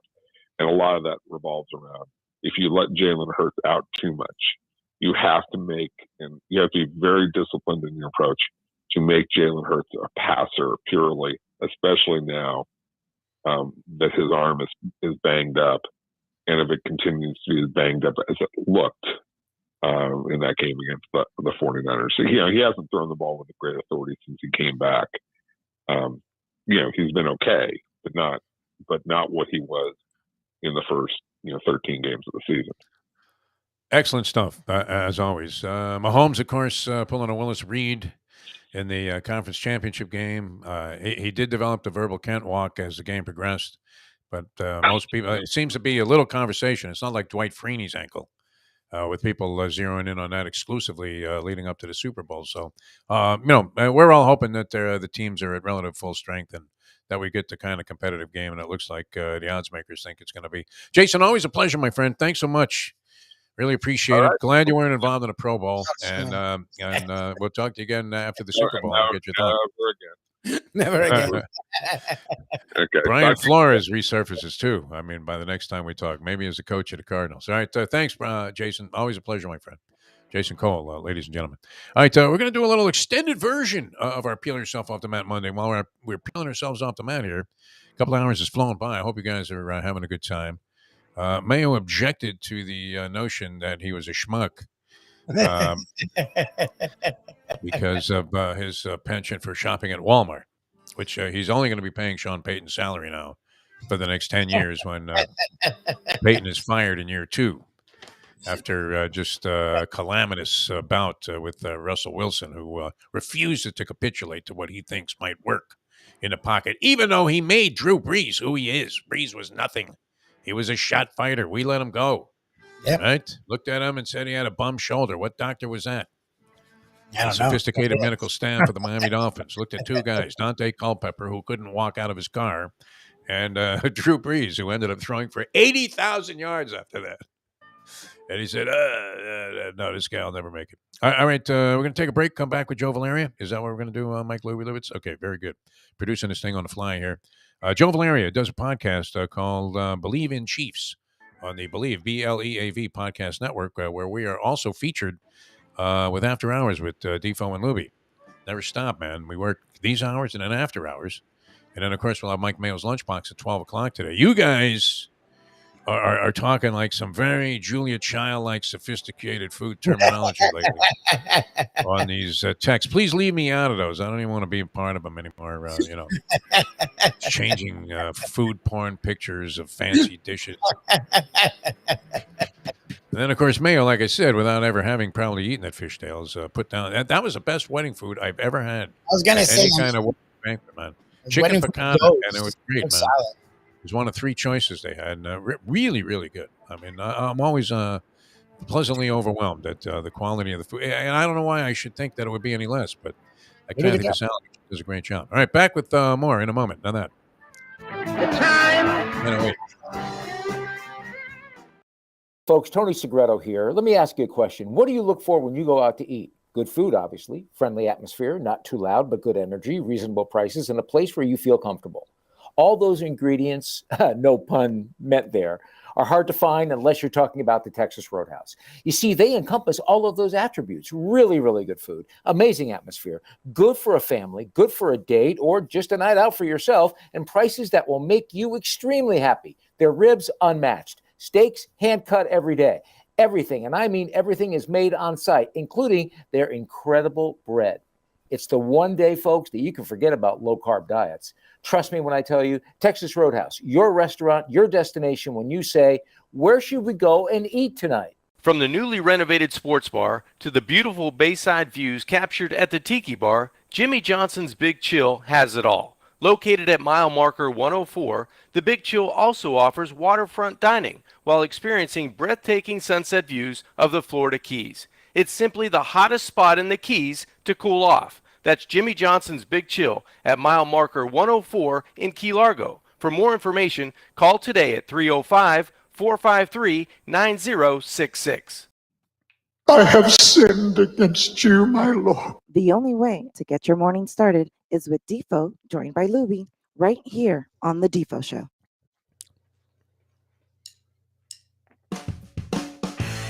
All right, welcome back to the show. Good to be with you here, the Defo Show. Jeff DeForest, Mike Lubitz, and also we'll be featured on our After Hours podcast today on the Believe Podcast Network, where this gentleman does an outstanding job and is the host of the Believe in Chiefs podcast, talking about the Kansas City Chiefs. He played for the Chiefs, certainly has wonderful insights into what's happening with that franchise. We welcome Joe Valeria to the show. Joe, how are you? Thanks so much for coming on with us. Hey.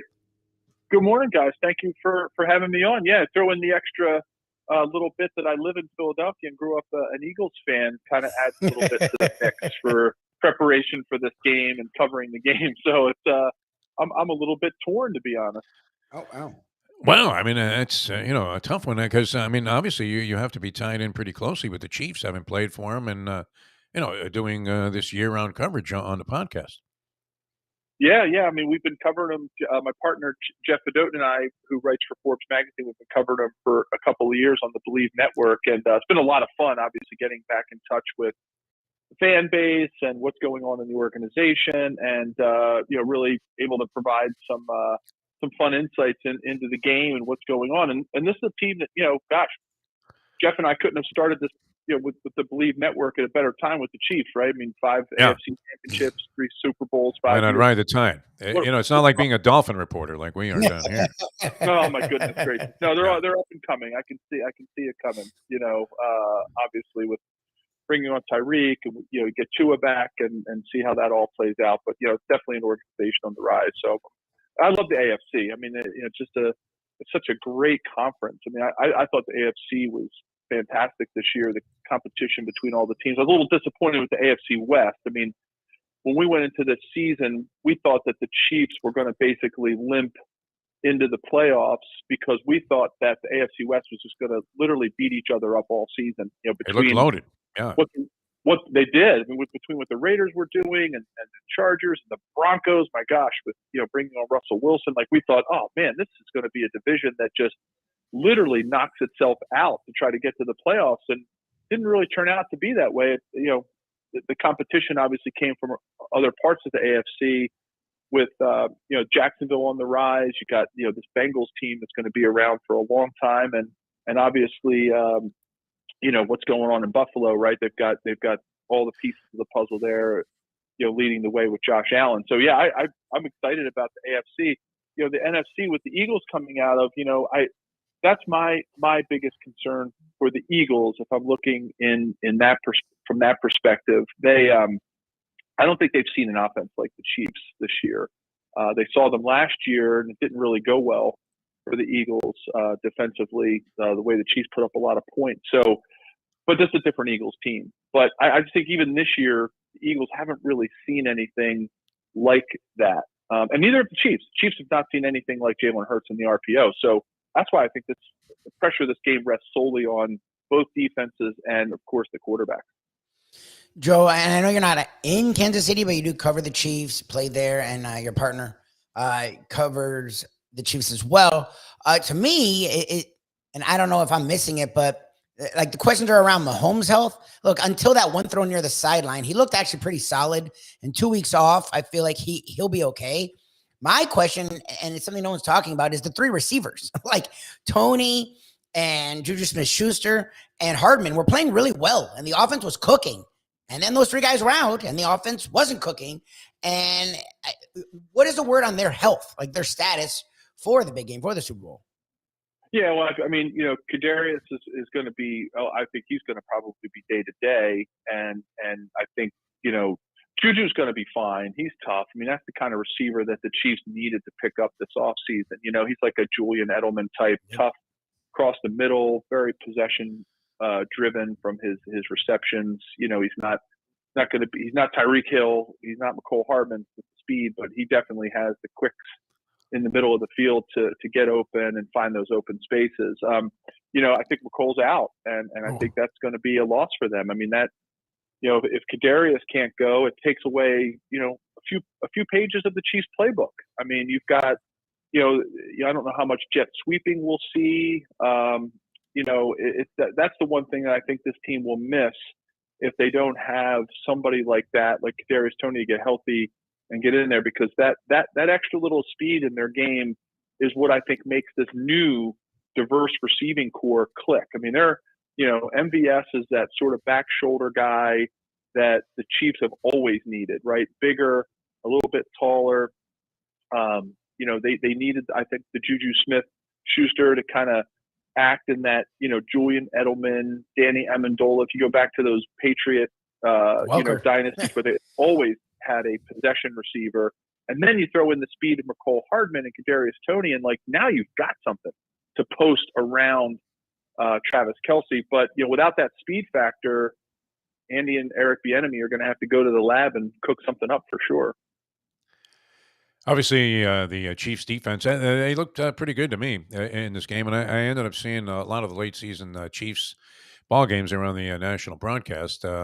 But against a very potent Cincinnati offense, and that's not an easy team to stop. We'd seen that throughout the from like week 4 on with the Cincinnati Bengals, and Joe Burrow usually comes up big in these spots. But I thought the Kansas City defense showed very well there. I mean, they had been somewhat inconsistent during the course of the season in the games I watched, and there was a disturbing tendency. I guess this has been true, for the last couple of seasons, for the Chiefs to kind of hang around and leave teams in games that they otherwise appear to be in a spot to maybe run away from, including this one where they're up only 6-0 after first quarter, where they had 110 yards to 0 for Cincinnati.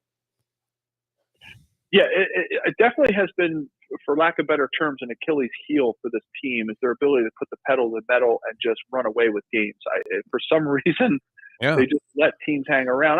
Part of it's a credit to the types of offenses that exist in the AFC, which, obviously where the Chiefs play the bulk of their games. And, I think they've gotten better and better against this, what I would call new wave quarterback, right? The Josh Allens, the Joe Burrows, the Justin Herberts, Derek Carr to a certain degree. Lamar Jackson is probably a little closer to a Jalen Hurts than some of those quarterbacks. And that's what's causing me pause. And I think that's why the Chiefs are an underdog in this game. I think the X factor is Jalen Hurts and what he's going to be able to do with the RPO, because while the Chiefs have played against some very mobile and foot-happy quarterbacks like the Josh Allens and Joe Burrows of the world, they've never really played much against this whole RPO thing where you have a true running threat with your quarterback. And with Jalen Hurts healthy now, after his weeks off prior to the NFC Championship game, plus the weeks off now before the Super Bowl. I mean, they were running him against San Francisco in the RPO to the outside so he could get out of bounds or slide. He never really ran the off-tackle RPO, which I would imagine, since it's the last game of the year, they're going to put that one back in the playbook because that's been very effective. And if you saw, this awesome Eagles offensive line, what they were able to do, they had some gashing holes running that RPO because it just holds those linebackers on the backside so much when you don't know if Jalen's going to keep the ball or throw the ball or hand it off. And, you saw some major holes you could drive a truck through with relatively decent running backs. I mean, the Eagles have good, solid running backs. Don't get me wrong. But they're not Walter Payton. They're not Barry Sanders or, Christian Okoye's in there. These guys they're all, but both the Eagles and the Chiefs have very B+ running backs, but their schemes are able to make them much more effective. And that's my biggest fear for the Chiefs defense, is being disciplined enough to stop the RPO and not letting any big gashing runs take away some momentum for them. Okay, you are in the Philly area. You're from the Philly area, so you get the Eagles vibe. How healthy is Hurts? Because, and thank you for saying that. A lot of people have not given the Niners, they focus on the injury. To me, as much as the injury was the way the Niners played defense. Like, the Niners were really smart in not over pursuing, which is what you don't want to do versus an athletic running quarterback. And people kept talking about, well, he's injured. And yeah, a lot of his throws were off in a way that's not normal for him. But they also were keeping him in there. Is he healthier? Because you're making it seem like it wasn't injury as much as it was just the way they were defending him. What is the word out of Philadelphia with Jalen Hurts' shoulder? Like, is he healthier? It has been 3 weeks off out of 4, out of a couple games. Yeah, I would say that he's going to come into this game very, very close to 90, 100%, right? Okay. Those shoulder injuries are tough. You could just see by the way that he was carrying himself in that game that he definitely want to take big hits. And I credit the Eagles offensive staff for keeping the game plan relatively basic once they knew the wheels were coming off the bus, of the 49ers. And that was, I think that was really, really smart. So when he was running the ball, like I said earlier, he was heading to the outside where he could slide or get out of bounds. He was not going to take a big hit. And I think that was really smart. The biggest fear whenever you have an injury like that, both he and Patrick Mahomes, is you want to rest. You want to make sure you're not doing anything that's going to aggravate an injury so you can't be at your best. But at the same time, you don't want any rust to develop either, right? That you're going to have to shake off in the first quarter of a game where, if your timing is off, or the NFL is a game of timing these days. Teams don't hit like we used to back in the 90s and early 2000s where, you got after it every practice and you learned how to take hits and you kind of learn to play through that pain. The players are completely differently conditioned these days. So that's a fear, is that, Patrick Mahomes and Jalen Hurts, if they rest them too much, that they're going to get that rust. And when they get that first hit, or they try to throw that first deep ball or make that first big cut because they have to, because it's the biggest stage, in the NFL, you hope that there's not too much rust there keeping them from performing. So, man, talk about a fine balance of coaches trying to get these guys ready. That's where I think the real chess match starts. It started last Tuesday, after the conference championship games, about how are we going to put together a game plan, a practice game plan that keeps these guys both healthy and in tune. Joe Valeria doing an outstanding job for us here. You can catch him on the Believe in Chiefs podcast with his partner on the Believe podcast network. And, of course, we're there with After Hours if you're followers of this show, and you can catch that, and a lot of different things happening on that program for us as well. All right, one final thing, because you have familiarity with both. Now, I am like you. I grew up an AFL guy and then an AFC guy. Of course, we've been covering the Dolphins down here for 40-plus years. I worked at Shea Stadium as a vendor, was a big Jet fan, including Super Bowl III there with Joe Willie. So, always been an admirer of the AFL, AFC style of play also. It seems like they have the better quarterbacks, more exciting, wide-open offenses throughout the history. So, I'm going to put a little wager on the Chiefs, I believe. I'm going to be in Atlantic City. And Atlantic City, New Jersey is an Eagles stronghold. The likes of which I don't know how sheepish. What would you suggest? How do I navigate my way through what would have to be an overwhelming number of very angry Philadelphia Eagle fans, including some boys, that look like they might have put some money on the streets at different times? Don't wear red. Don't wear red. Don't dress like Andy Reid. In other words, yeah. No. Don't dress like Andy Reid. Definitely keep stay neutral colors. Right. And when you grab your ticket, and you put the wager down, don't be waving it around and telling everybody, "Hey." No, that wouldn't be me. Yeah. The Chiefs got this one. Yeah, exactly. yeah. Keep it on the down low. We like to see here in Philadelphia. But there's going to be this city is really riled up in Philadelphia. They're ready to go. They're greasing the telephone poles at this point to make sure the fans don't go to the top like they usually do when there's a championship. I think the one thing I'm really looking forward to is a very clean pregame and sort of pre-week festivities, because I think these two teams have an immense amount of respect for each other, as geographically diverse as they are. Yeah. A Midwestern smaller town and a big East Coast metropolitan city, that maybe finds itself being a little more gritty than the Midwest vibe of Kansas City. I think they have a very, very good mutual respect for each other. Especially, then you throw in the fact that you got the Kelsey brothers drama going on. Yeah. I think this is going to be a well-run, how should I call it, pre-game, pre-week festivities, just because I think because of the organizations from top to bottom, the organizations, starting with the Lurie family and the Hunt family, like they just have a respect for the game. And I just don't think you're going to see kind of the stuff you saw with the Chiefs and Bengals, with a mayor of the cities getting involved. Now, granted, people are going to be confident their team's going to win. You want that as a fan. Yeah. And you're going to want some friendly wagers between, Philly's mayor and Kansas City's mayor, bet a cheesesteak versus some barbecue. Everybody wants to have that kind of fun. But you're not going to see the shenanigans, I think, because of the respect that these two teams have for each other. Where does a true Philadelphian go for a cheesesteak to wrap things up? I'm a D'Alessandro's or Jim's on South Street. So Pat's and Geno's are purely like tourists. That's El Turista? Right, like it's just because I've never heard a Philadelphian ever give any praise to either, ever. It's not my. I know it's not my style, but I definitely would head to D'Alessandro's or Jim's, and I'm actually I love a good Denix roast pork with the long hots and some broccoli rabe too. And okay, that's our man. We do a food show at 12 o'clock on the channel here with a guy named Mike Mayo, a former sports writer, and that's his thing too. He loves that pork roll, broccoli rabe thing. He says that's the ultimate Philadelphia sandwich. All right. Well, hopefully it'll be cheesesteaks for everybody. I mean, if you're a Philadelphia fan, and great stuff on the Kansas City Chiefs. Excellent. Yeah. And, I really appreciate you, Joe, coming on the show. Thanks so much for joining us here on the program. It should be fun. I mean, I think your listeners, all they need to be thinking about are how are the Chiefs defensive coordinators drawing up the scout cards for the, for the Eagles offense when they're running scout team, and who's going to play Jalen Hurts, because that's going to be critical.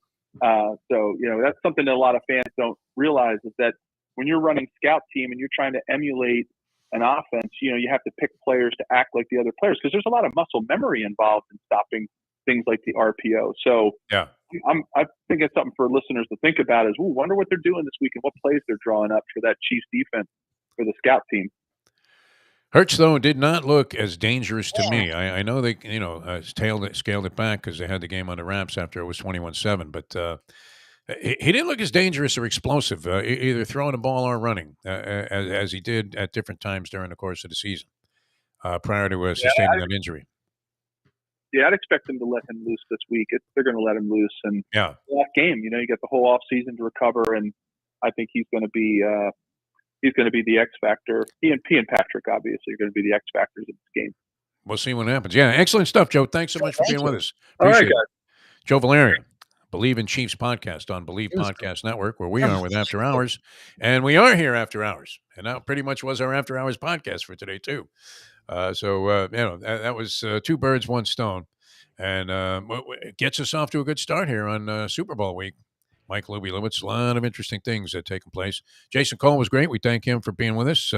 Also, Sean Deveney on baskets with the trade deadline coming in the NBA, and earlier Brett Tessler, the agent of the Stars. I'll be with you tomorrow at 7, and then later on today, 12 o'clock. You and Mayo are on the same page with your dining experience over the weekend with the Catherine.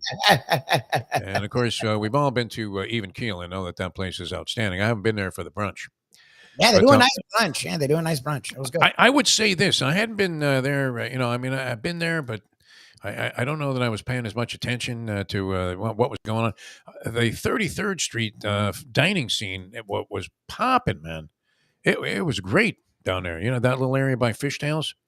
Looked like they have a place across the street that was packed, some kind of Italian restaurant. There's another Italian restaurant a couple of doors over. They have the wine bar there, and then a place on the corner. They were all jamming, Mike Lubie Lubitz. Jamming, my friend. I hear the boat campers, though, sold to developers. That one on the water. Really? Yeah, that didn't go well. That ended up becoming, I think, too much. Like, from what you guys be pushing chicken wings when some guy's going to build luxury condos and pay a premium for the land there on the Intercoastal. I'm sure he made a nice score on that. All right, we'll see you guys at 12 o'clock today with Mike Mayo and a Mike Mayo Lunchbox. Thanks, everybody, for tuning in, sticking with us here in the overtime. I thought it was worth it with Joe Valeria. Did a great job. And I'll be seeing you at 12 o'clock as we leave you on that. Time. It's 9:28. Let's go to eat a damn snack. Look what they done to my soul.